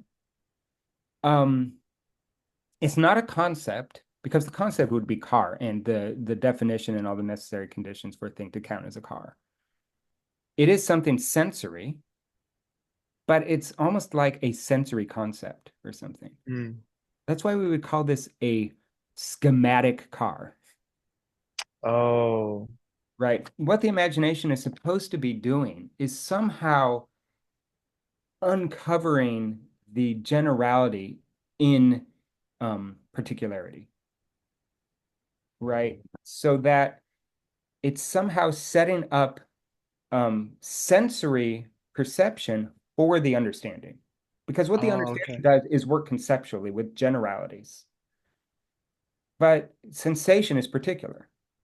So there's got to be something, some logical move in between that sets up the particular so that it can be subsumed under universal concepts categories. So the imagination is really a bridge from the particular to the concept or the universal. Basically, that's right. Yeah. Hmm. Um, okay, so now what do I want to say about that? Sometimes when you're thinking, let's say you're experiencing the world and you're not really experiencing it aesthetically, you're just trying to understand it. You're just going around naming things, saying, oh, there's a tree. Where's the other tree? Oh, there's that other tree. There's a sense that the imagination, certainly sensation, but the imagination also is subordinated to the understanding in that case, right? So that there's something lesser about imagination in Mm. conceptual awareness or conceptual thinking or thinking in terms of recognition and that sort of thing, recognition under universal concepts and so on, right? What's supposed to happen in the experience of beauty is the sense that there is a fullness in the fit between imagination and understanding. Let me show you. There's a fullness in the fit between imagination and understanding such that you suddenly become aware of the fact that not only can this thing that you're perceiving be called a tree, but the imagination is sort of filled with the particularity at the same time of the tree, such that um, it's both particular and general at the same time in the fullest sense, or something like this, right?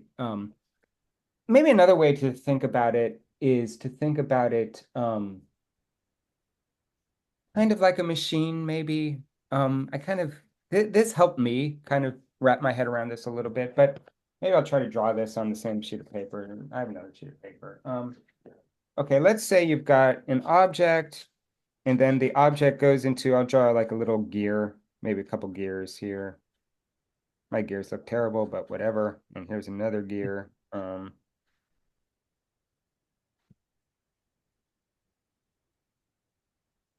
Okay, imagination, understanding, and that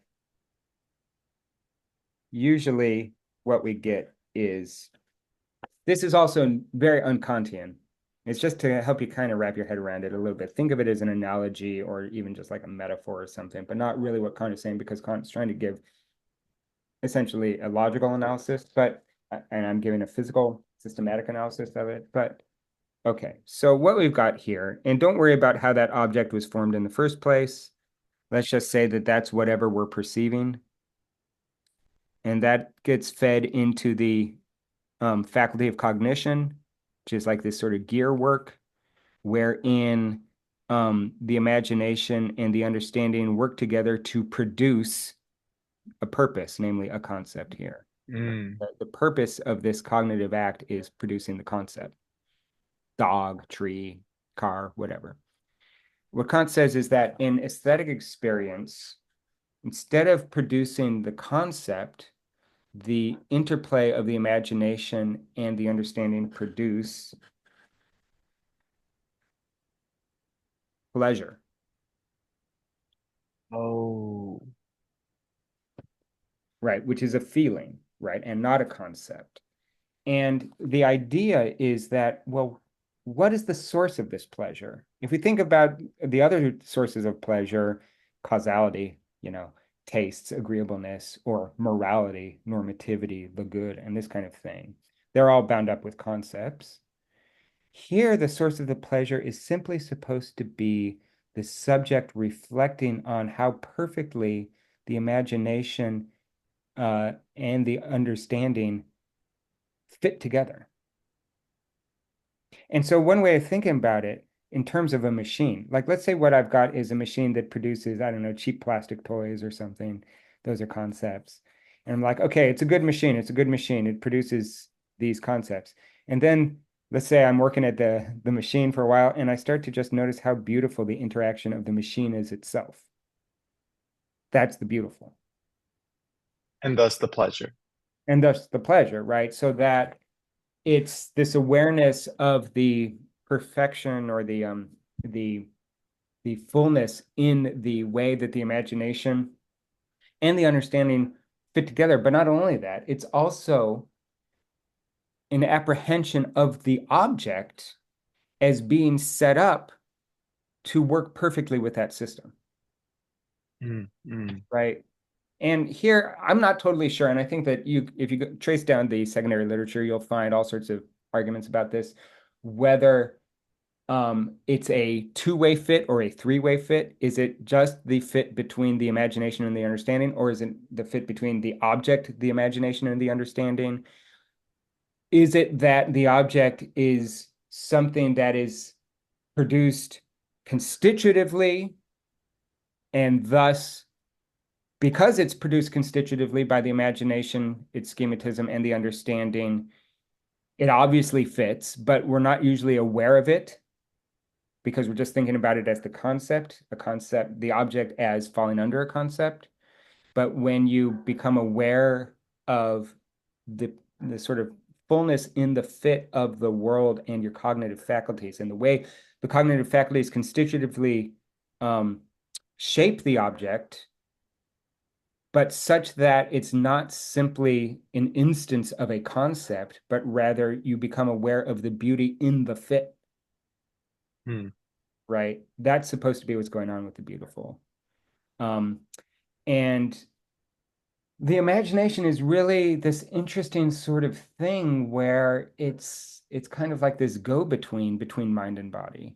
Although sometimes he uses imagination more as a stand-in for the body, and imagination still has a foot in the sensation, the world of sensation, right? Because it's setting up sensation for concepts. Um, But in any case, you can see that these things sort of fit together in a sort of mind-body paradigm. Hmm. And what Kant's trying to do, I think, is resolve the mind-body problem through the imagination, Oh, okay. right? And the thing is that the imagination, because it's not conceptual, it's at best schematic, which isn't really conceptual. Like you could recognize that thing as a car without it really being the definition of car, right? Mm. Um, and it's sensory. It's not cognitive. It's not, I mean, it's a ideogram, maybe, right? It's like it's this thing that has meaning, almost conceptual meaning without it being linguistic.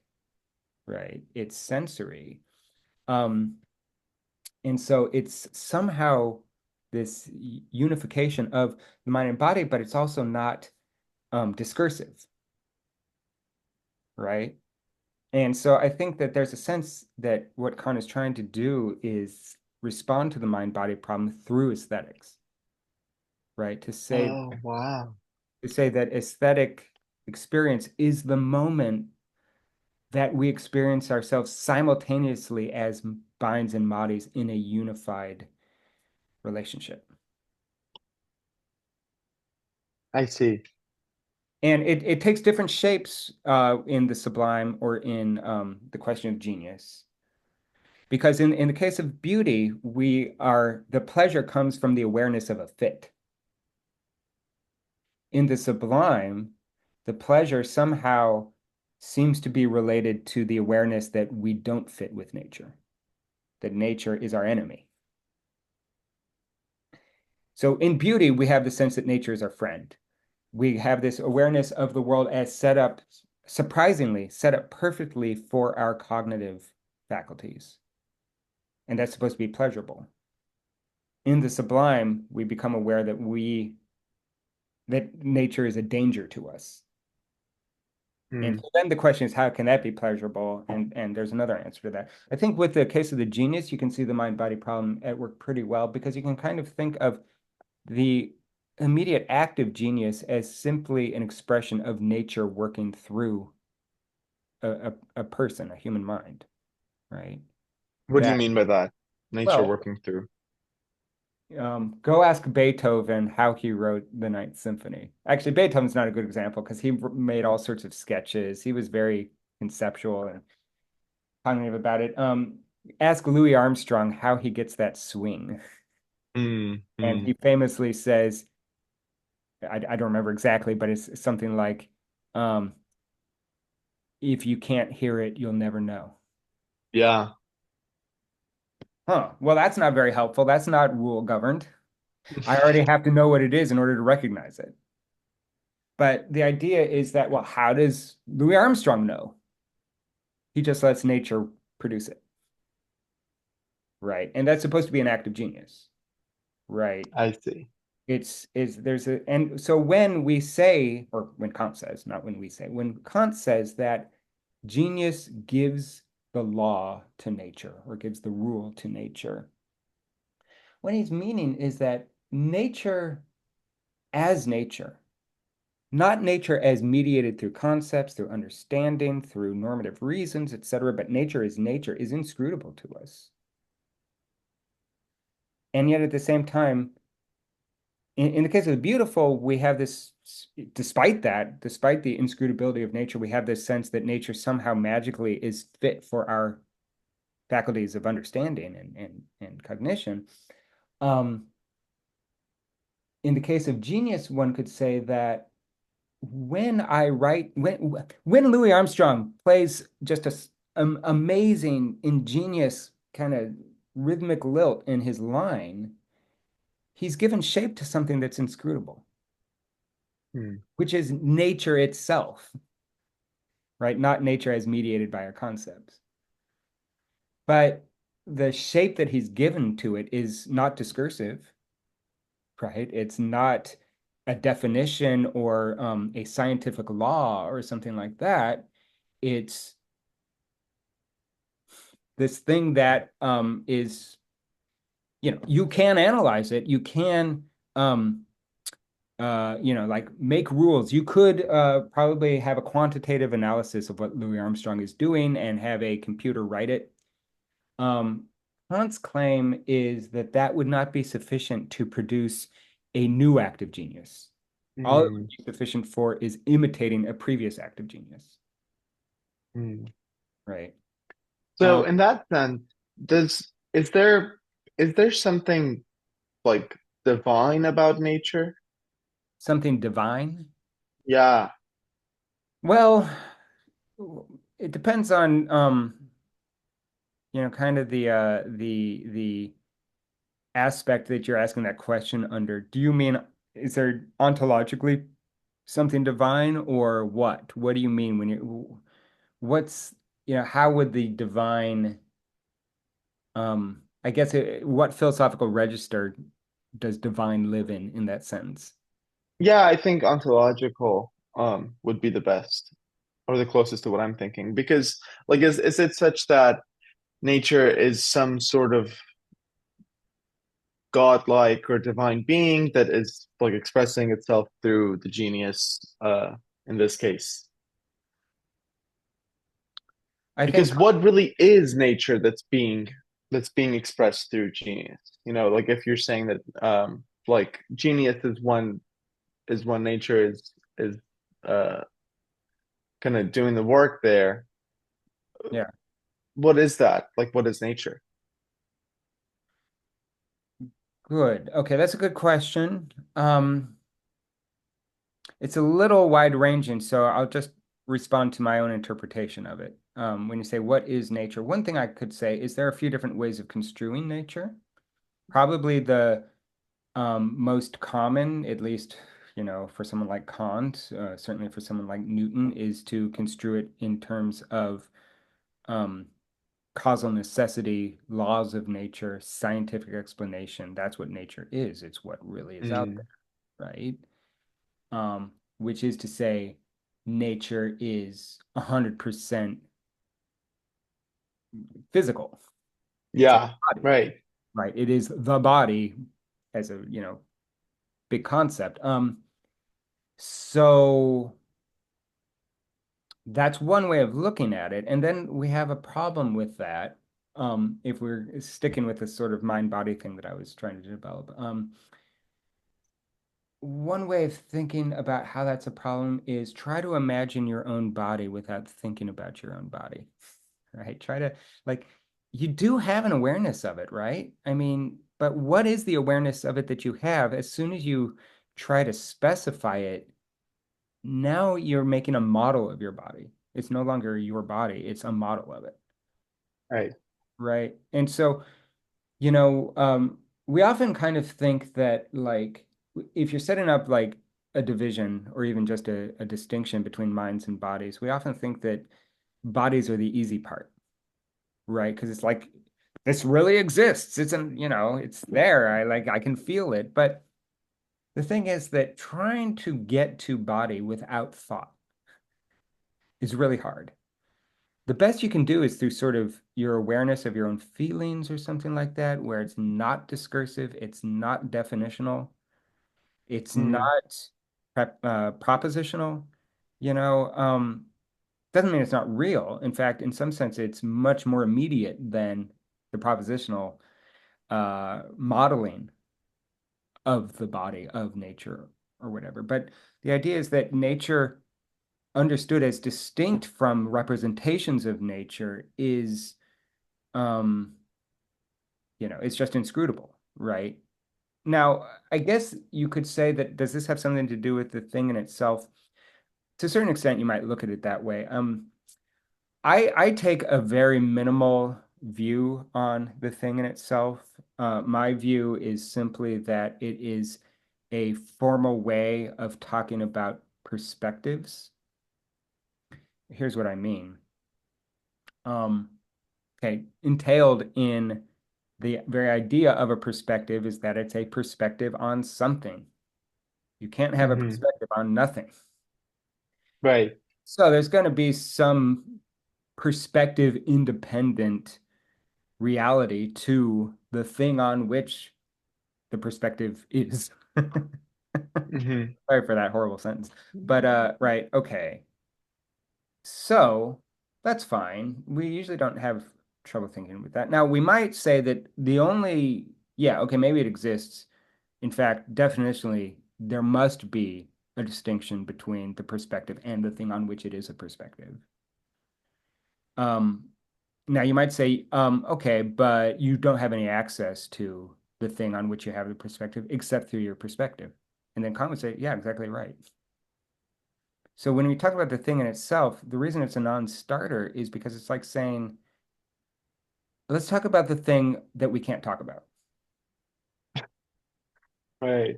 Like, well, as soon as you're talking about the thing you can't talk about, it's not the thing you can't talk about. Right. Right. right? So the thing in itself is not the thing in itself. The thing in itself can't even be called the thing in itself, because even the thing in itself is a sort of formal way of talking about the thing on which you have a perspective, Mm, but it's trying to get to it without the perspective, right? So it's not really mysterious in any kind of, deeply religious or metaphysical sense. It's simply to say that human beings are finite. Human beings don't know everything. They can't know everything. They don't live forever. They can't be everywhere. They have limited powers. Those limitations aren't just negative though, because limitations also dictate the structure of the knowledge they can have, mm, right?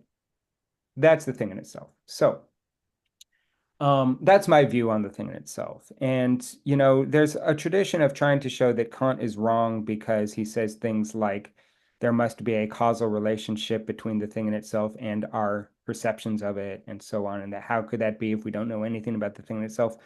But actually, Kant is totally fine because he would just say, well, look, we can know one thing about the thing in itself, that we have a perspective on it.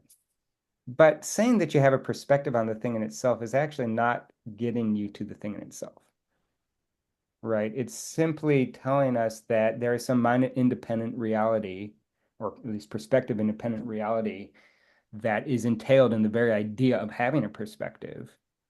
But that's about the extent that it gets us to. And even if you try to think about the thing on which you have a perspective, that's within your perspective, mm.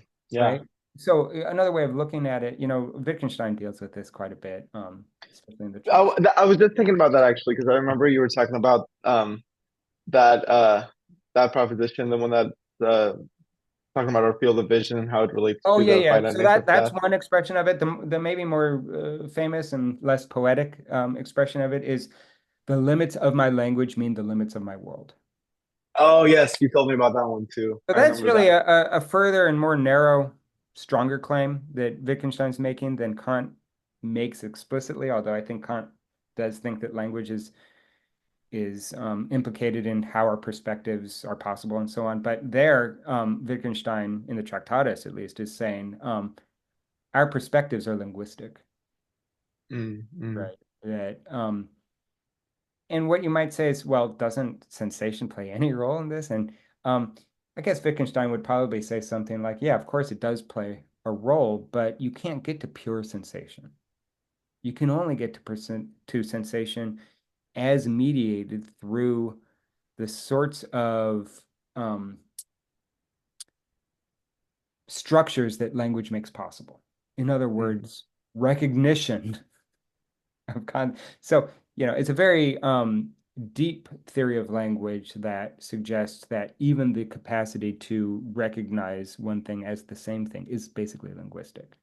mm, mm. But in any case, um, trying to get back to that, that feels like it was a big aside. I don't remember. We were talking about imagination as essentially the sort of way that mind and body sync. So, oh, you're asking about nature. You're asking about nature. Yes.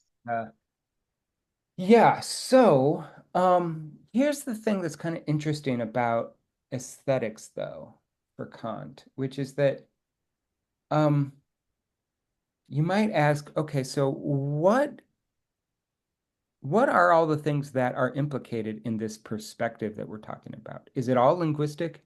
Is it all conceptual? Um, or is there anything more, right? Are we able to have a perspective on the world that is not just cognitive? And Kant would say, yeah, you can feel the world. In other words, when you experience the world as beautiful, you have a rule governed product, but instead of a concept, it's a feeling, Mm, mm, right? And so it is a way to know the world, or at least not to know the world. Let's be more clear. It is a way to have a perspective on the world, but it's not a cognitive perspective. at least not in the full sense of determinate concepts, right? It's how does Louis Armstrong know to do that? Well, if you don't know, you'll never know. So it's not that there's a definition that he's following to make inferences and to follow rules such that he does it. He does it by feel. And so the idea is that feeling is interesting because it's not discursive, it's not conceptual, but it's also not totally arbitrary or totally unrelated to objective reality. It's actually exactly the same as objective judgment, except without the concept, without the determinate conceptual content, Hmm. right? It's just, yeah. So that's kind of what he's getting at. And when you asked, like, what is nature? I would say nature in itself, or nature, maybe nature as not mediated by concepts, but as mediated aesthetically. It's this, it's that way that we have a feeling, or rather, we have a perspective on nature through feeling. And here's one thing to say about Kant, which is really important and maybe kind of drives back to some of the distinctions made between normativity and causality. The thing that Kant is at pains to demonstrate in the third critique is that that sort of perspective on nature, feeling, is not just causal. It's not causal. It is essentially normative.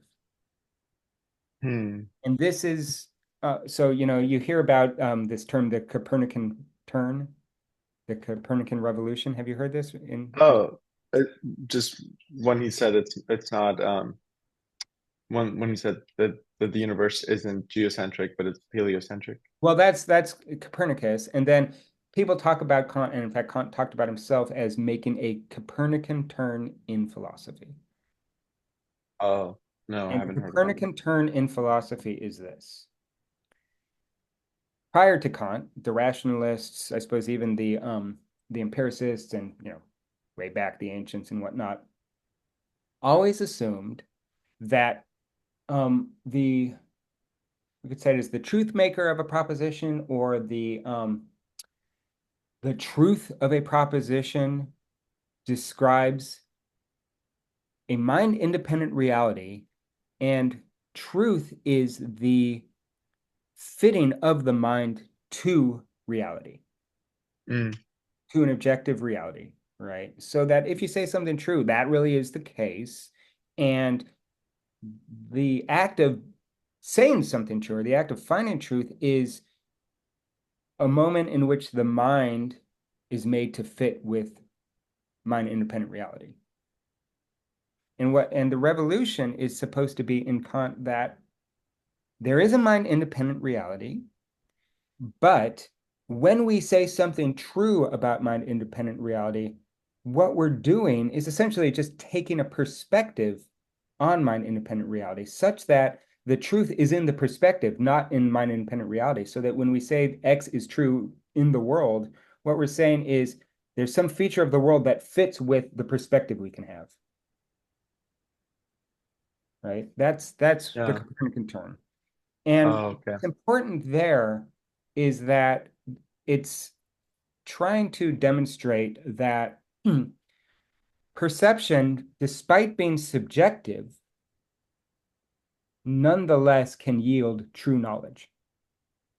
Because Plato would say well, he wouldn't use the term subjective, but he would say that anything that's just, I shouldn't say just, anything, any subjective statement is not true. It might happen to be true, but its truth is not a feature of the subjective side of things. It's a feature of whether the subjective side of things fits the objective side, right?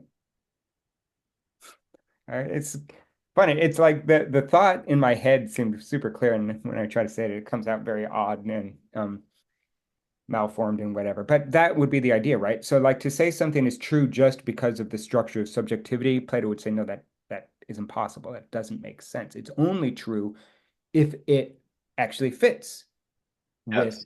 reality. And it has to fit in the right way. It has to be a justified true belief. You have to believe it. It has to be actually true, and it has to be justified. And the justification is where philosophy comes in, right? That's where Mm, it's like you could just happen to be right, but for the wrong reason, then you wouldn't say that you know anything, mm, yeah. right? Um, like you know, um, I know you're wearing pants because I saw a cartoon of Big Bird wearing pants, and I assume you probably like Big Bird. Now, I'm probably right. In fact, I'm 100% sure I'm right. But I'm not right for the right reason. It's not justified. So I don't know it. Right. Okay. Yeah. That's the idea. Um, but what makes it possible for that statement to be true is the idea that there's something mind independent, which really is the case. And what Kant is doing, and this is where it gets complicated and tricky. And I'll just repeat it again because it's very easy to mistake what Kant is saying. In fact, lots of people got Kant wrong during his own lifetime. That's why he wrote two versions of the Critique of Pure Reason. One of the first reviews thought that what Kant was trying to say was that, the world is just the way we think about it. There is no Mm. reality. No, that's not what he's saying. What he's saying is mind independent reality. Yeah, sure, but you have a perspective on it.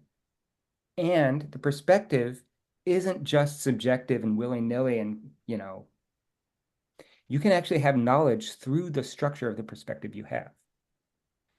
It's finite knowledge. It's knowledge that is appropriate for the sort of minds that we have, but the finite knowledge is structured by virtue of how it's limited, Oh. right?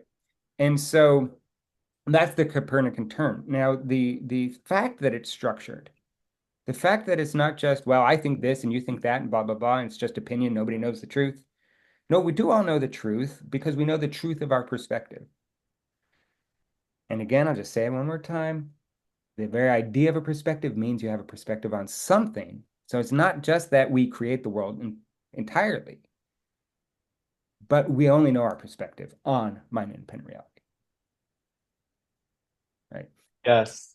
And the fact that it's structured means that the world for us and our awareness of it, our sensation of it, even our sensation of it, which seems like it would be just totally, you know, causal and on the body side of things, has a normative structure to it. Now, the reason that's important, in the case of the agreeable, what Kant is saying is that the agreeable is not beautiful because it's purely causal.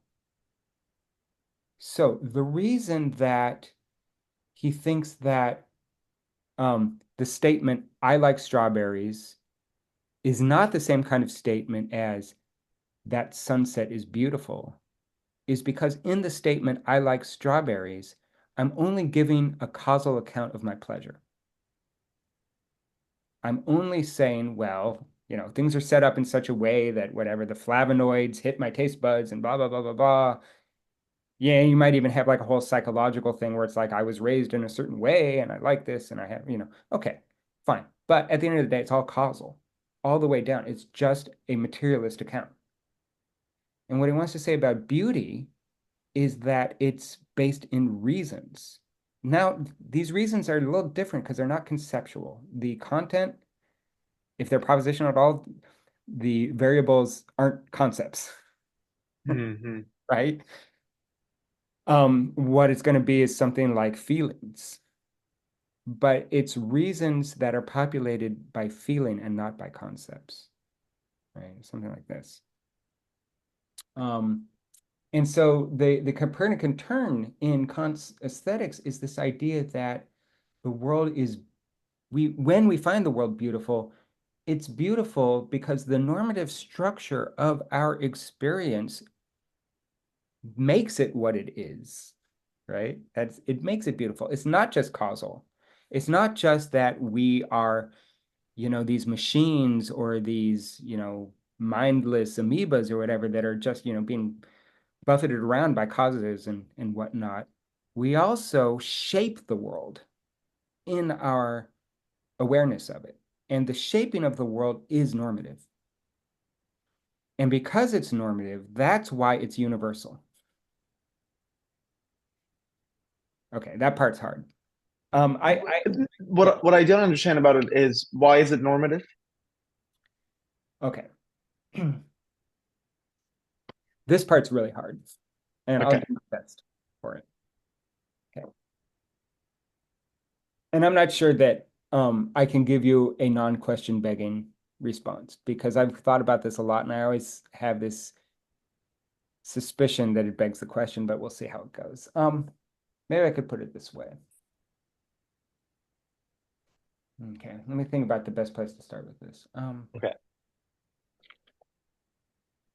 Okay, let's put it this way. Okay, you know how I said imagination is supposed to be this go-between the body and the mind, essentially between sensation and understanding, right? Hmm. Such that it is both sort of subjective and objective in the following sense. Uh, it's subjective because, okay, so the reason that understanding is objective, in the normal way we mean that. Let's not worry about like phenomenal objects and that kind of thing. The normal way we mean objective means that it's rule governed in some way that's strict and precise and universal, or at least universalizable, right? Um, Yeah. so 1 = 1 or whatever, it's like it's this concept that you have something that fits the concept one when it's one, when it has all the right properties and meets the necessary and sufficient conditions and so on, right? Okay. So that should be sufficient demonstration that there's something objective, something universal about concepts, the understanding. However, we have all sorts of reason to believe that perceptions are sort of subjective, maybe because of the fact that they're not obviously rule governed in a normative sense in the way concepts are or whatever. Imagination is supposed to be the moment that the kind of subjective, causal world of sensation fits up or syncs up with the normative. In order for that to be possible, just like with that car that I drew for you, there's got to be sort of subjective necessity in imagination. There's got to be a way that imagination can possibly go between sensation and understanding, Hmm. right? And so what that means is that whenever you judge something, maybe I can put it this way. Let's say that I say, okay, there's a cup here. And then you say, what are you talking about? I say, oh yeah, don't you see the cup? It's right here. You say, no, there's no cup there. In that situation, I feel justified in imputing to my judgment there's a cup here, a sort of universality. You got it wrong. There is a cup here. Hmm. Okay. Now, in that case, we might have an explanation because I'm using concepts, right? I've got definition of cup. I've got a particular that has all the right properties to fit that definition. So if you say it's not a cup or you say there is no cup or whatever, you're just wrong. Now, what an aesthetic judgment is supposed to be is it's supposed to be the pure form of judgment itself, which is the fitting together of the imagination and the understanding without the understanding sort of taking over everything and applying a concept. It's just supposed to be that moment of fit. That's what a pure judgment is. It's just the judgment between the moment of fit between the particular and the universal without then also applying a determinate concept to that moment of judgment. Is that Okay. clear? Yeah, more or less. It's I like have to those gears ruminate that I on was it a trying little to bit. draw. You know how I was trying to draw those gears? Yeah. And I was trying to say, well, in a determinate judgment, you just get a concept. It spits out a concept. Okay. In an aesthetic judgment, and maybe I shouldn't even talk about it as spitting out pleasure. What I should say is that what the judgment is, it's not of a car, it's not of a tree, it's a judgment just in itself, essentially. It's like a pure judgment. Mm. Well, what is a pure judgment? It's that moment of fit between the imagination and the understanding, Okay. Oh, without okay. the concept playing a role. It doesn't, yeah, so right, okay. So one way to look at that is that an aesthetic judgment is just like any other judgment, except without a concept, without any concepts, right? So then the question is, okay, when I said, there is a cup here, or this is a cup, or whatever, where is the universality in that? Is it only in the concept cup as a rule, as a definition? Or is it baked into the very idea of what a judgment is? And here in the first critique, Kant talks about two forms of judgment.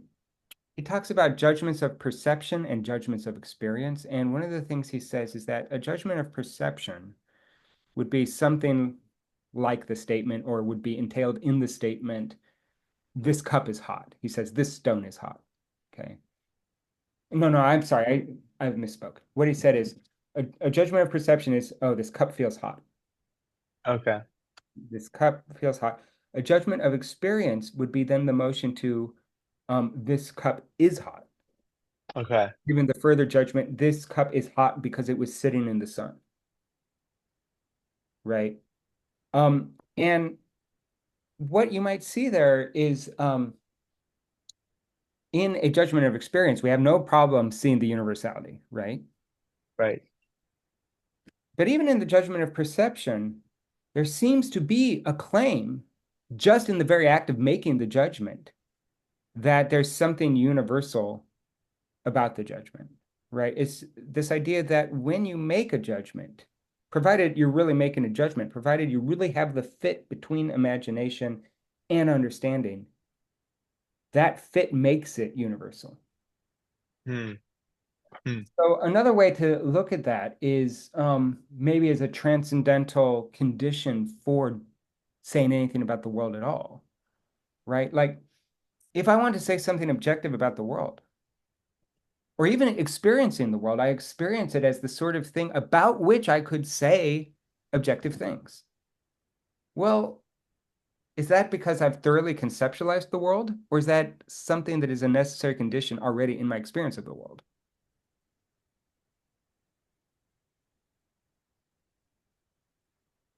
The I guess, latter. yeah, I guess what Kant would say is the world already shows up to you as the sort of thing about which you could say universal things. Yeah. Right. And what he wants to argue in the third critique is because that is descriptive of the purposiveness of a judgment, the ability to take something particular, a sensation, an awareness, or whatever, and fit it under a universal concept. But it doesn't need to have a universal concept for it to have that kind of universal validity. It's just in the fact that the world shows up to us this way as a necessary limitation, but then also as a necessary feature of our perspective, that you get universality out of judgments. Now, you can be wrong. You can make false judgments. The thing about, um, an experience of beauty, as far as I read Kant, is that you can't be wrong about it.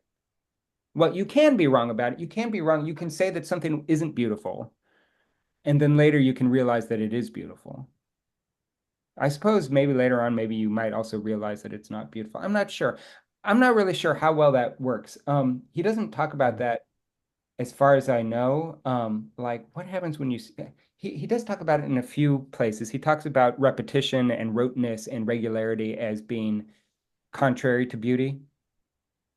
And so it might be the sort of thing that, if I say I find it beautiful, and then later on I say I don't find it beautiful anymore, then we would want to know, well, what caused that change? And then if it's simply that I have, um, uh, just by repetition, I get bored with it or whatever, it doesn't actually negate that original feeling that it was beautiful. It's just now Right. I don't find it beautiful, but not because that judgment of beauty was wrong at the time that I made it. It's just that now I am no longer able to make that judgment because of how often I've seen the thing or heard the thing or whatever, right? Yeah. There's another way to look at this too, which is sometimes it's called the standard objection in Kant's aesthetics. That so one thing that seems to be claimed here is that aesthetic judgment, because it's really just a stripped down version of objective judgment, of determinate judgment. I hope it's clear what I mean by that. That's really Yeah, okay.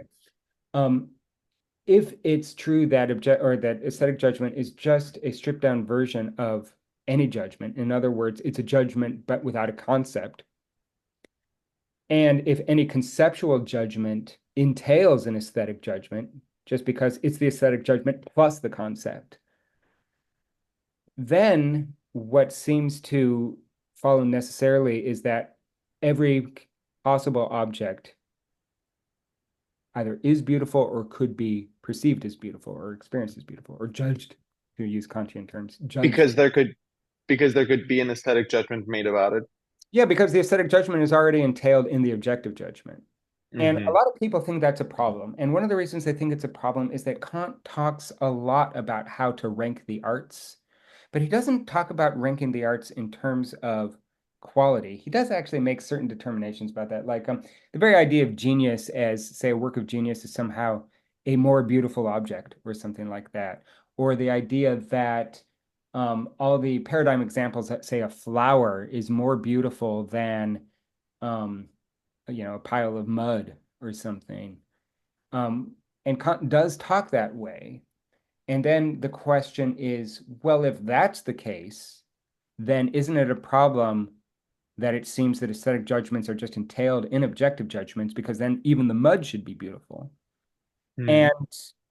a lot of people, including me, and in the tradition of pragmatism, American pragmatism, people like John Dewey, and you could say John Cage too, I suppose, would take the standard objection as to simply miss the point. The idea being that, yes, every object can be beautiful. It's just for whatever reason, we find it more difficult to find certain objects beautiful. And what is that whatever reason? That's a good question. That's a good question. So, the whatever reason might be, for instance, the fact that it fits too easily under a concept. Oh, okay. Um, the fact that,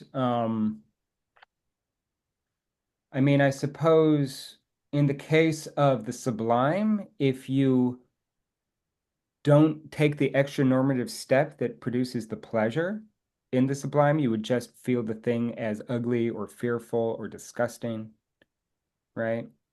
Um, Hmm. so it's not too hard to think of different plausible scenarios wherein, the main important thing here, though, is to think that the beauty of an object has nothing to do with the object. It's not, no, I shouldn't say that. It's to be really, really precise. The beauty of an object is really just a way to describe the disinterested pleasure we get from the object. And it's the disinterested pleasure that's independent of the object. Hmm.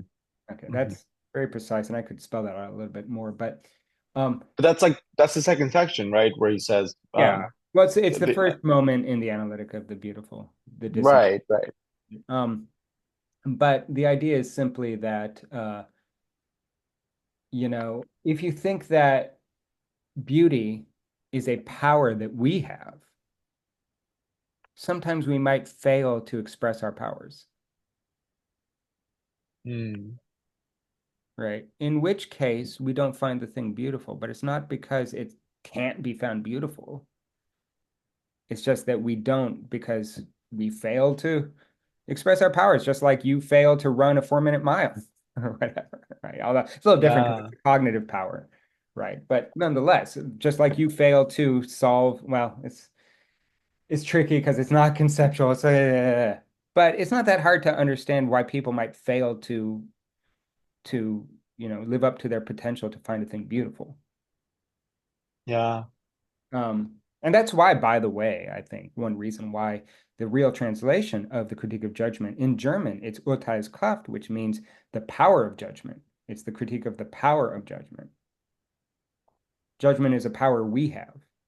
It's not the object, right? So, Um, anyway, we're getting kind of late. I just want to finish up with like this normative turn.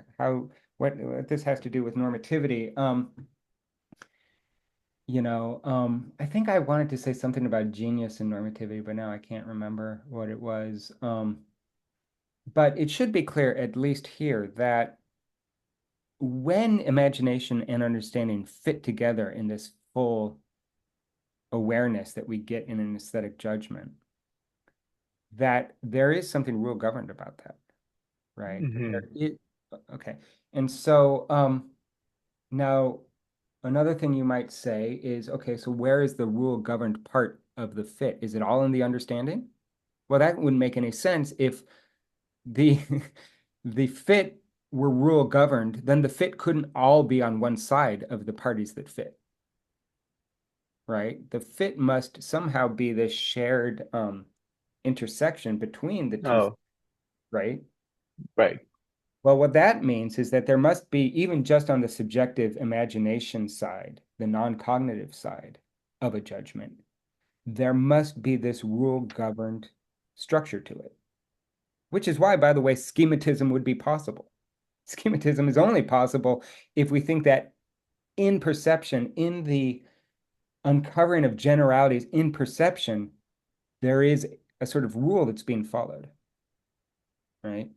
The problem is you can't really state the rule because it's not discursive. It only becomes discursive once you get it to fit together with the understanding and you start spitting out concepts and this sort of thing, logical relationships and so on.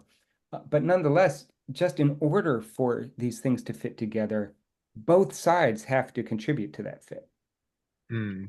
right? And so that means even if you don't have the dominance of the understanding making concepts already, even just in the imagination, and certainly in the fit between the imagination as such and the understanding as such, you have this sort of normative structure.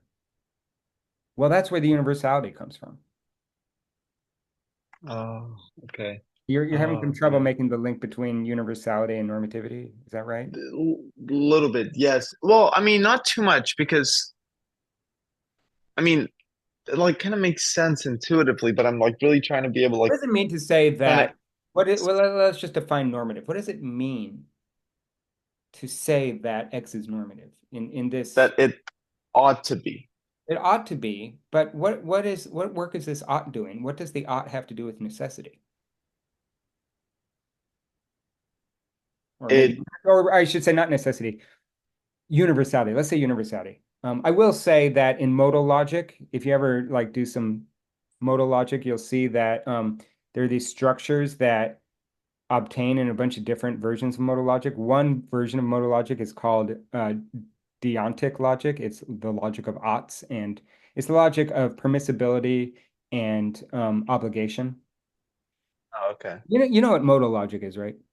No, not too much. Okay, modal logic is you'll figure this out soon enough. Modal logic doesn't analyze what is, it analyzes um in sort of first order modal logic, it is the logic of necessity and contingency. Oh, okay. So in other words, if I say Socrates is a horse, no, let's see. All horses have four legs. Socrates is a horse. So Socrates has four legs. That's not modal. That's not talking about necessity. It's not I mean, there may be a sort of um, move that requires necessity to go from the universal to the particular. But the thing is that the propositions are all just talking about what is the case. Oh, okay. Not Oh, talking, so is modal logic sort of like meta logic where it's like yeah, the logic of yeah. logic? There's something meta about it. It's talking about necessity relations and contingency relations, Oh, okay. or Gotcha. or necessity and possibility. Maybe it's even easier to wrap your head around it in terms of possibility, I right? see. So you could think of modal logic as the logic of possibility. Okay, got it, got it, got it. Yeah, And there was like in my logic class there was like a slight like a very passive reference to this, but it was like it we didn't go into it at all. And deontic logic is a form of modal logic, Mm. where possibility gets replaced by permissibility and necessity gets replaced by obligation. Oh, And okay. deontic, as you know from Kant, is a way to talk about duties, moral duties, and that kind of thing. So Yes, when you yes. talk about moral logic in Kant, what you're talking about is really the logic of possibility, a sort of as if kind of logic. It's not talking about what is the case, it's talking about what ought to be the case, even if it is not the case. Hmm. Oh, and thus the normative. Right. Okay. Right. Well, no, I mean, normativity is there are a variety of different types of normativity, and certainly even in statements of actuality, you have normative commitments. In other words, I can be wrong about whether or not I'm holding a cup. It's not that I ought to hold this cup. I just am holding the cup. But if I tell you I'm not holding a cup, I'm wrong. Well, the fact that I can be wrong means that that's a normative statement. Okay. In other words, most linguistic acts, or certainly propositional acts, utterances, and so on, are normative. The sorts of things that aren't normative are things like if I say, "Hooray for Arshia," that's not normative because I can't be wrong about it. It's not saying there's no truth functionality at all to it, right? It's simply okay. I used language, but I didn't use it in a way that has any normative force behind it, Oh, okay. Okay. right? But if I say Arshia is wearing a hat, I can be wrong about it. I can't be wrong if I say ouch, Mm, mm. because I'm not making a claim, right? Yeah, it's just like an exclamation. Yeah. Exactly. So, normativity, even more basically, is just the capacity for a statement to be right or wrong in any sense, either in terms of, oughts.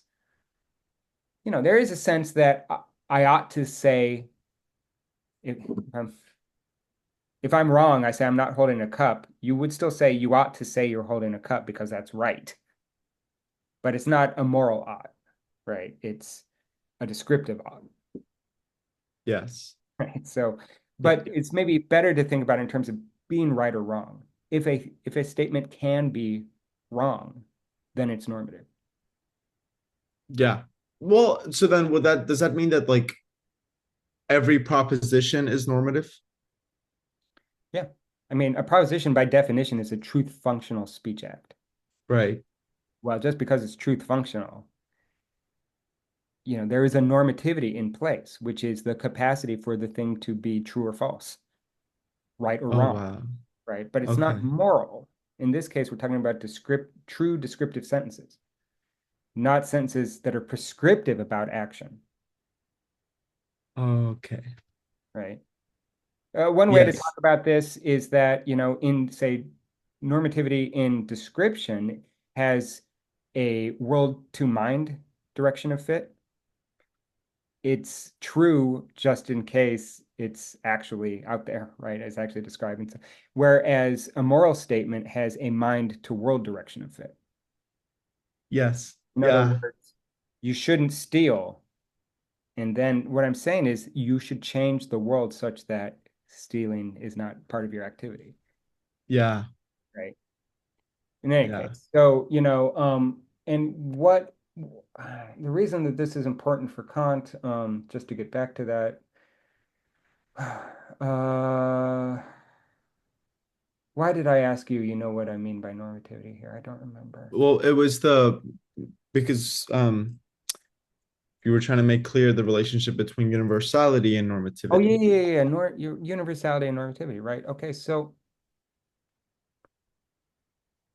these things aren't, I don't think they're synonymous. I'd have to look at the question a little bit more, but certainly for a sentence to be true, for an ought to be in place, it doesn't make sense if it's not true across the board. Now, what I mean by that is not that, okay, I say I'm holding a cup and it's true, and you say, yeah, but it's only contingently true, so therefore not universal. Okay, but that's not what I'm talking about. I'm talking about this speech act right now and its truth. Hmm. The truth is universal. It's true right now. It's true in my case where I'm at that I'm holding a cup, but that truth isn't true for some people, not true for others. It's That's right. universal, right? So, it's the same in the case of the categorical imperative. Really, the categorical it's a mouthful. The categorical imperative, you can think of it as just a minimal logical limitation on action. It's like the most minimal, if you think about it. It's really just the law of non-contradiction. You know what the law of non-contradiction is, right? Oh, come Maybe not by on. that. Well, no, tell me. I probably do know it. I just don't know it by. Okay, yeah, no problem. Okay, Aristotle has three laws that are just sort of axiomatic to logic. Right. Law, Law of identity. That's A equals A. yeah. And then, The law of non-contradiction, which means not A and non-A. okay. And the law of excluded middle means it has to be either A or non-A. It can't be something in between. But the law of Oh, okay. non-contradiction just means if I say, okay, let's say that, oops, yeah, okay. Let's say I want to know the truth functionality, the truth function, not functionality, the truth of this sentence. Well, it kind of Hmm. depends on, there are different theories about whether this is even true or false. But in any case, that's one form for not. A and non-A, that is either nonsensical or false, according Right. to Aristotle. Right. And that's pretty obvious, right? Like whenever you ask somebody to be objective or to be reasonable, one of the things you're asking them is not to contradict themselves. Right. I mean, in fact, isn't that a taught falsity? A and not A. Isn't it a what? A taught falsity. What kind of falsity? Taught falsity, like a tautology, but then it's like a Oh, is that's not a standard term. It no would be, way, really? well, I don't know. I always for me, I talk about the opposite of tautology as being a self-contradiction. Oh, well, I guess that makes sense because the contradiction is Well, always a because taught anyway, that would be a falsity. portmanteau of two different languages. That's why it's like, oh, I haven't heard that particular. I've just heard it as self-contradiction. But anyway, yeah, it's a tautological falsity, if that's what you mean. Okay. Oh, yeah, tautological. Yeah, yeah. Okay, gotcha. Taught false. That's how the logic class Oh, taught they it. talk about The taut. taught falsity. That's fine. Um, Yeah. Nick, it's that idea. It's like it's necessarily false. Can't possibly. Yes. Yeah. Um, okay. Well, that's what the categorical imperative is. Mm, Categorical imperative is just that formulation. In other words, um, those actions, uh, only those actions that can be, let's see, how do I want to say this?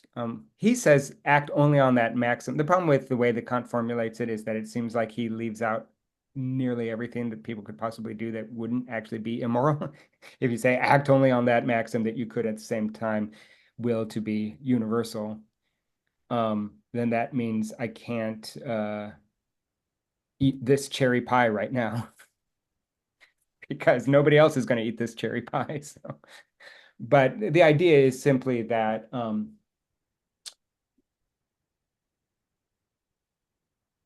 let's see.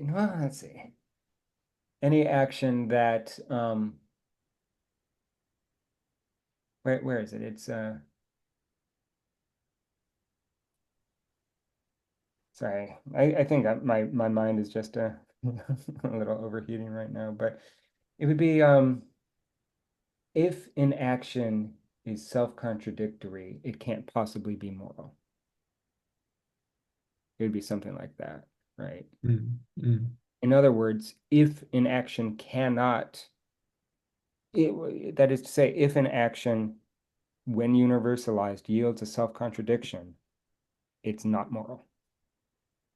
Yeah. So that's essentially what he's saying, but it all boils down to the law of non-contradiction, right? But Mm. even there, that ought, right, is universal. So, I'm just trying to establish the link between normativity and universality, right? Um, and I think I'm probably too exhausted to, redevelop the normative aspect in judgment as being universal. But at least you can think about this on your own time. If you accept that judgment as such, pure judgment has a normative structure to it, then you must accept that it has a universality to it.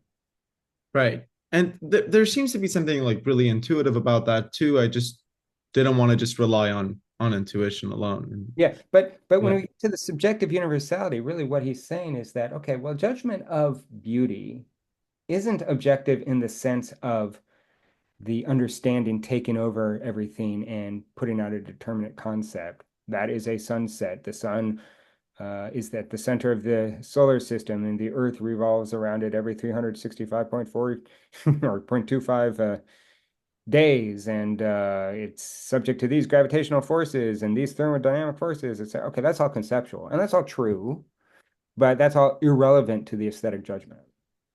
Mhm. Because the aesthetic judgment, according to Kant, is at this point of just the fit between the imagination and the understanding, right? And Mm. that um, uh, one way we could say, I think this is probably not really right for Kant, but it's easier to understand. Let's even say that the understanding, I'm sorry, that the aesthetic judgment is like more concerned with the subjective side of that fit, the imagination. But just because the imagination, in order to fit with the understanding at all, also has to have a normative structure to it, it's Mm. both subjective and universal. Okay. With that, Yeah. Yeah. I hope that's clear. I don't think you have to say it's all imagination because that's not right. It really is the fit between the imagination and the understanding, but not all the way over on the side of understanding where you start spitting out concepts. It's just that fit, which is still subjective because the understanding has not started doing the work of objective determination. And producing Yeah, concepts. exactly. Right. But Yeah. the Yeah. normativity is still there. Yes. Right. And so because the normativity is there and it's not yet objective, or it isn't just not objective, I don't want to say not yet because that makes it seem like, the that concepts are the purpose of every sort of mental activity. That's not right. Right. But it's not objective. The reason I say it's not yet objective is because it has the potential of being objective. It just isn't. But it's not that it ought to be objective and it's failed or it hasn't achieved that purpose yet. It's just it doesn't need to be objective, even though it could be. Yeah. Yeah. Right. Right? Okay. But since it's subjective in that sense and it's normative, it's also universal, and that's where it gets the subjective universality from. Got it. Okay. Right? And that's why saying that sunset is beautiful, he says that that's why when we say that, really, we have this sense that everybody should find it beautiful. But with the strawberries tasting good, we don't have that sense because that's just a causal account. It's not a normative account. And there's the difference between Yeah, the agreeableness and the beautiful. yeah, exactly right. Got it. Yeah, Yes. Let me write that down before I yeah, forget. yeah.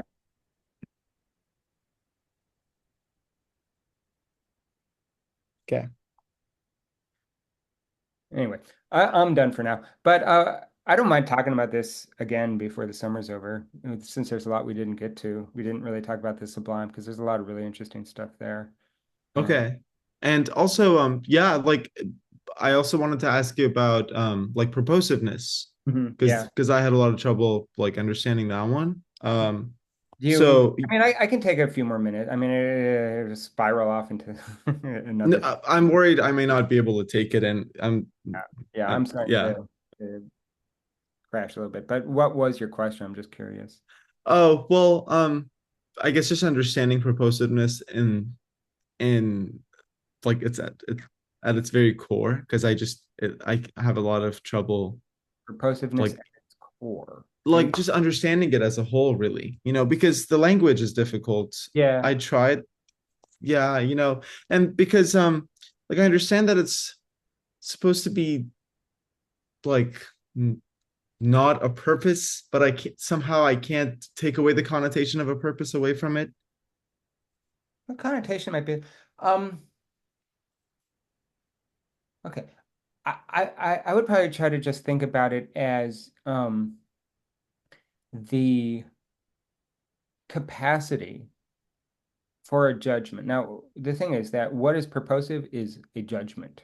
That's maybe a nice way to limit it. It's not like we have to worry about all sorts of purposivity. Maybe we do. I don't know. As far as I know, that he does explicitly say that purposiveness is the form of judgment as such. Mm, mm. So that what is like the defining feature of a judgment is purposiveness. We don't know what purposiveness is yet, but at least we know that we can restrict it to judgments. Okay. Now, what I would say is that purposiveness is simply the capacity to arrive at a purpose. It's not the Oh, purpose, it's just the capacity to arrive at a purpose. oh, okay. And it still might be kind of bewildering because we would think, how would we know if something has the capacity to arrive at a purpose unless we know what the purpose is? And that's part of the bootstrapping problem, maybe. But one thing you might think about is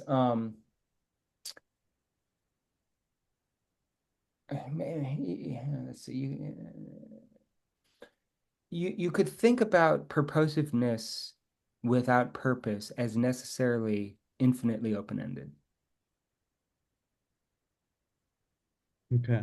Infinitely open-ended. And so and this kind of relates to the idea of free play a little bit too, but we won't worry about this. But um, I was just reading an account of this that made it kind of clear in an interesting way. Hopefully, this will give you some stuff to think about. Normally, we very often think about purposes as bound up with the idea of perfection. Okay, so let's say a carpenter is hammering away at some nails and then some more nails and then board. And we think that the purpose of all that hammering is the house that will be produced. Hmm. But and if the carpenter stops midway through, you won't have a house. The carpenter will have failed to meet the purpose. There won't be a perfection that is produced by that. Whereas there are other activities that are also purposive without producing a perfection. And the example that Aristotle comes up with is taking a walk. So taking a walk is purposive. There is a sort of, I mean, there is a thing that you do. There's a right way to take a walk. You can get walk taking wrong if you are like in the bathtub the whole time or something, right? I mean, but there's not a perfection to it. Um, and if you stop midway through, it's not that you haven't been taking a walk. Now, if you stop midway through building a house, you actually haven't been building a house, right? If you understand it in this purposive sense. Maybe you thought you were building a house, but no house ever occurred, and so you weren't really building a house. But if you were taking a walk, you were taking a walk the whole time. But there's no perfection to it, and there's no place that it stops. Now, if you say, I'm going to the store, then there's a perfection. But the activity of walking, the perfection is in the activity, right? But it's a weird way to think about perfection because the very idea of perfection means that you can fall short of perfection, but you can't fall short of taking a walk if you're in the middle of taking a walk, Right. right? This is a little bit different from how Kant is talking about it, but Kant is really interested in the fact, or in his analysis, that aesthetic judgment has that kind of goal directedness to it, but it has nothing to do with perfection. It's like the purpose is in the activity itself, essentially. The journey is the destination. Uh, Well, that's a cliche, but that's basically kind of the idea with purposiveness, but without purpose. Now you could say, okay, but then isn't the action the purpose? And so it really does have a purpose. then Kant would say, well, really the reason it doesn't have a purpose is because there's no concept attached to it. Okay, but then, well, I know that he makes it like he distinguishes feelings from concepts, and he also says that an aesthetic judgment has to do with feelings and not concepts, namely the feeling of pleasure. Isn't to arrive at the feeling of pleasure a purpose of an aesthetic experience? I don't think so. I don't think that he thinks that that's the purpose of an aesthetic experience. I think he thinks that's a property of it, but it's not, Okay. right? Mm, It's maybe one of the ways that we know that we're making an aesthetic judgment, but that's not itself the purpose of it, I think. mm, Something okay. perhaps. I'm not sure. I mean, I do know I have to go back to the third moment. But I do know the basic argument he makes is that because he establishes that there's no concept in the previous moments, he can just go straight forward and say, since there's no concept and a purpose is just a concept as cause of an object, then there's no purpose. Yeah. But trying to think, I've read so much secondary literature, and I know I've read objections to that, and I just can't think of them off the top of my head. But that's basically the idea behind purposiveness. And one way to think about it is you could think about, so if we're talking about the purposiveness of nature, well, really what we're talking about is the purposiveness of our judgments of nature. But Hmm. if what we're saying is in an aesthetic judgment, we view or we experience nature as purposive but without a purpose, what that seems to suggest is that there's an ongoing project to nature, there's an ongoing project to the world, but whatever that purpose is perhaps beyond our limited finite cognitive abilities. Nonetheless, despite the fact that we can't identify as an object of knowledge something like God as the final purpose or something like that, we still are aware of that inclination towards an end, even though we couldn't identify the end, Mm, right? That's purposiveness without purpose. It's this sense that things are moving to a purpose, but what's the purpose? We don't know. It's perhaps impossible for us to know if what we're talking about is this sort of infinitely ongoing um, project because we have finite minds. I see. Okay. Well, yeah, that makes it a lot more clear. Interesting. Okay, okay.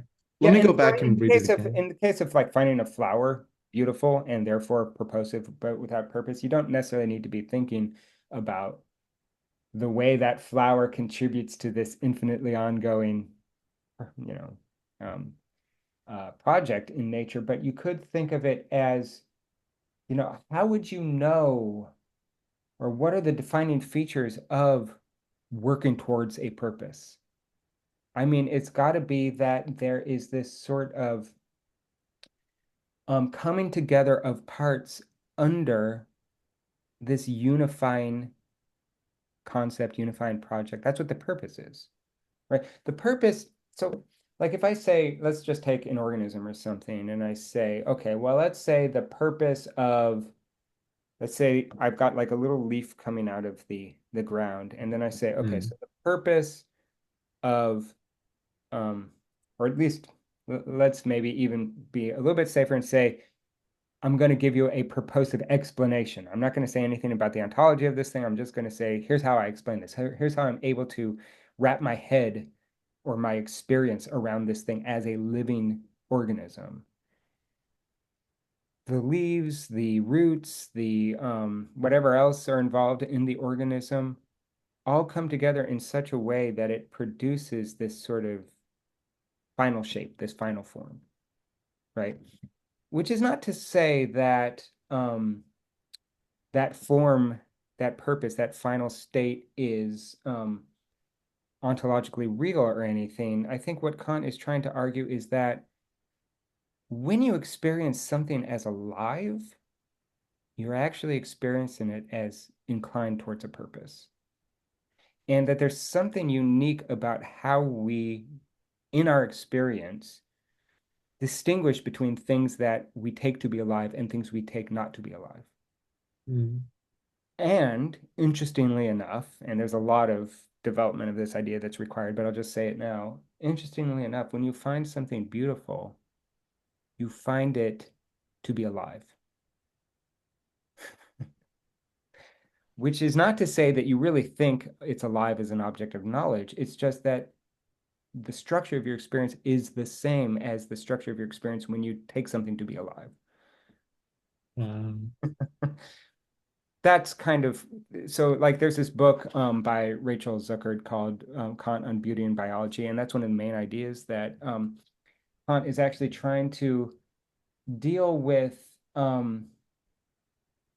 something that's unique in the way that we in the phenomenology of living beings, right? That when we take something to be alive, it's not just an assemblage of parts. It's an assemblage of parts that somehow work together in this reciprocal sort of relation of fullness that produces something that organizes the totality of it. mm, That's what it means, or maybe that's not what it means, but that's one way of describing the structure of the awareness of something as alive. yeah, I hope that that's clear. And the idea is that you can have that awareness without knowing what the thing is to be, the purpose. You can still have the purposiveness without the purpose. mm, mm, mm. That's just that sense that the thing is somehow organized, the parts somehow come together in this way that seems to be inclined towards something that's more than just the sum of the parts. I see. Yeah. Okay, that definitely clarifies a lot of things. I wrote it down, so I'll go back to it and I'll ruminate over it a little bit. Yeah. All right, sounds good. All right. Okay. I don't know. We should probably meet once more just to knock out the Sublime or the the bit on Genius. I don't know when would be good, how much time you need, whatever. Like a month from now, would that work? Yeah, sure, that's fine. So let's say, actually, I think a month from now is going to be September 7th. That's on a weekend. I think that weekend I'm going to Vancouver. So can we do maybe like the 11th? That's the Wednesday. September 11th, yeah. Probably. I assume unless something else comes up. I'll let you know if some other thing comes up. But Okay. what time is good for you? I guess same as today, 9, if that works for you. All right, sounds good. Okay. Yeah, I hope that was helpful. I hope Oh, big time. clarified a few things. Oh, by the way, what classes did you take over the summer?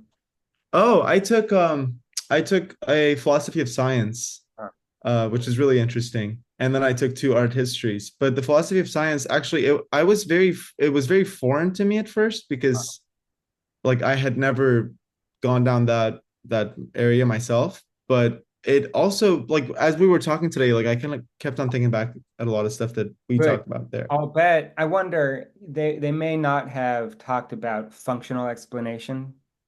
Did Uh, they no, probably we did, in fact. Yeah. functional explanation has everything to do with the third critique. Yes. Okay. So that's really what I was talking about just now, wherein I said, in order to, in this case, in order to explain a biological system or any system really, but it's particularly problematic with biology, how can you give an explanation without um, appealing to something that is more than just the components of the system? In other words, the system is over and above the components of the system. And so when you're talking about like you ask the question, why does the heart pump blood? Or why does the heart beat or something like that? And you could give a complete um descriptive analysis of it, but that would still fall short of explaining how these things function together to produce a system. Mm, Right. And yes. that's what Kant is really talking about here. That's also a form of purposiveness and a functional explanation is really a purposive explanation. It's interesting because we talked exactly about that example.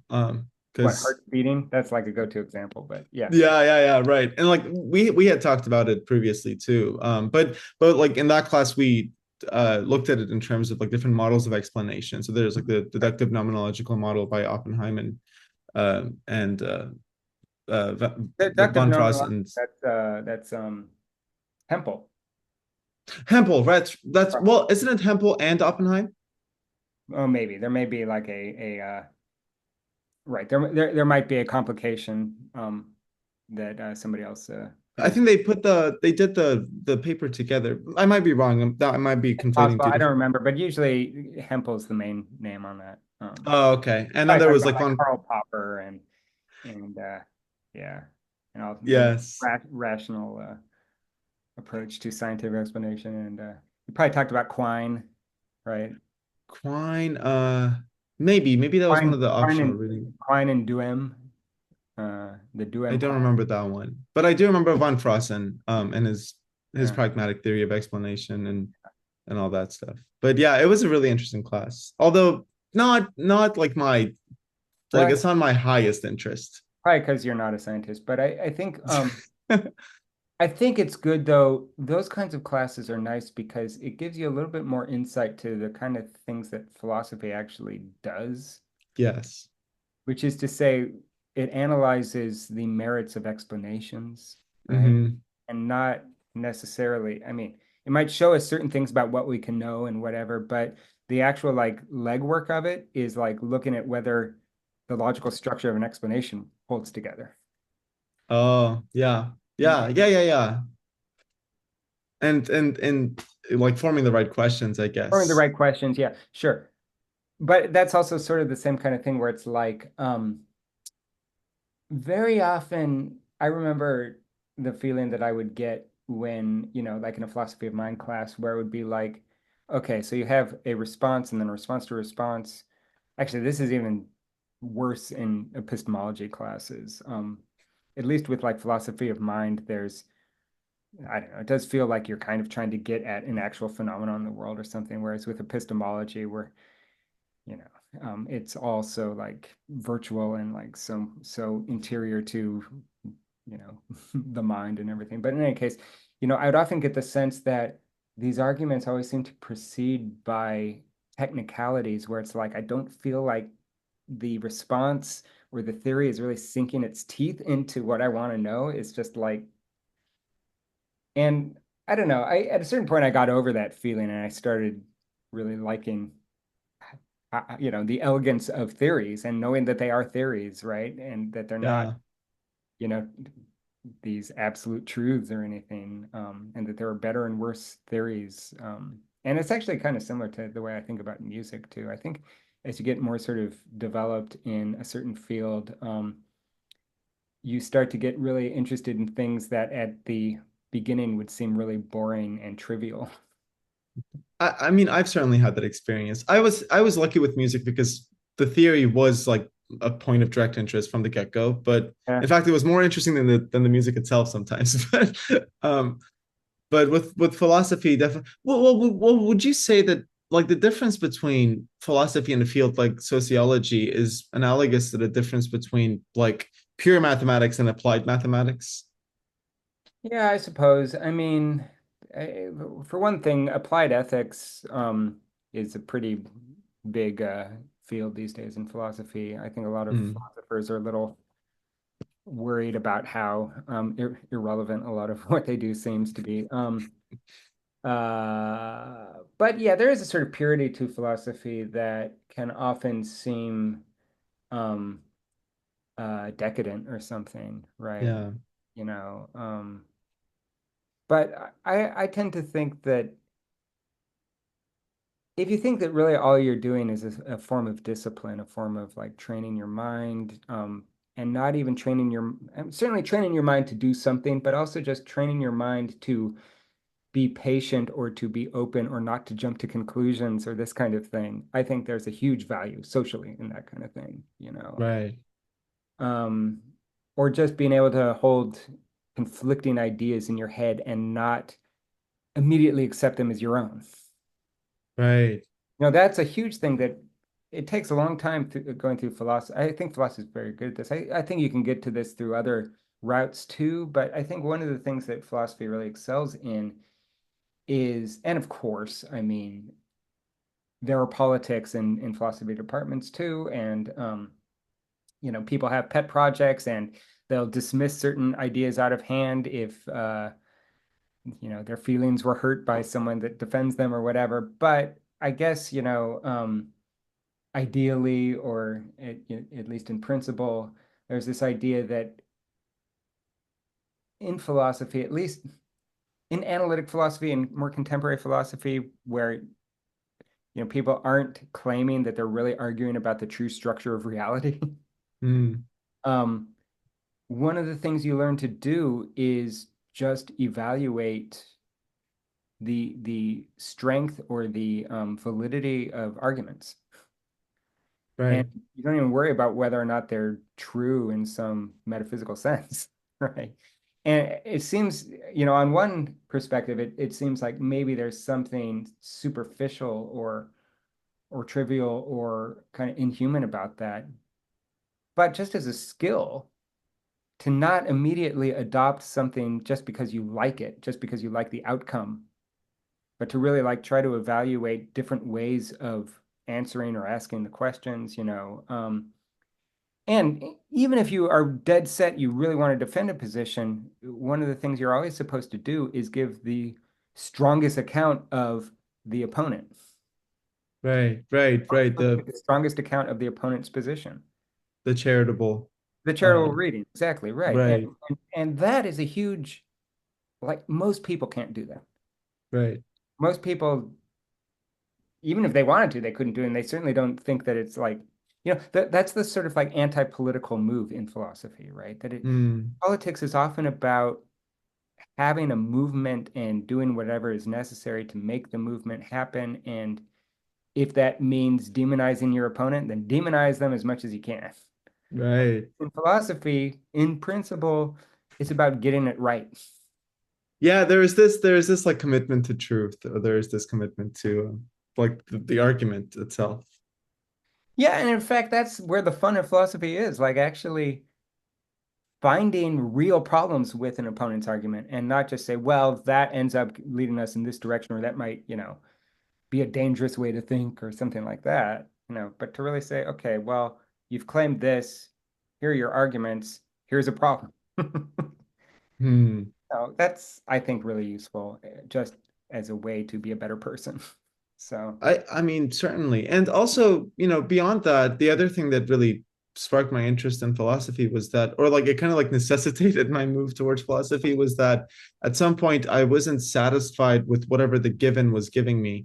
And but I didn't know what questions to ask. And so I just kind of like I was like, well, this can't be it, but I don't know, and I don't know what I don't know. And I was really upset about that. So it well, at some point, at least you what is knew it? to ask the question, what do I not know that I don't know? That's right. Yes, yes. Yeah. And it was very painful at first to go through that, but it ended up, driving me here. And I'm really happy about that because it did give my mind a lot of structure, especially logic. Like logic was incredible. Oh, good. I'm glad you had a good class. Because Oh sometimes yeah. classes can be, um, if you don't have a good teacher, they can, I think, probably be kind of, just painful. It's true. Well, I went back and like reread it and then tried to like apply it to as many things as I could. And that was helpful too. So yeah. All right. Thank you so much for all of Yeah, I'll see this. you in a month. So, I have the 11th on the calendar, but if anything, sure. I'll let you That know. should be And fine. Yeah. yeah. Okay. Okay. All right. Thank you. Later. Bye bye. Bye bye.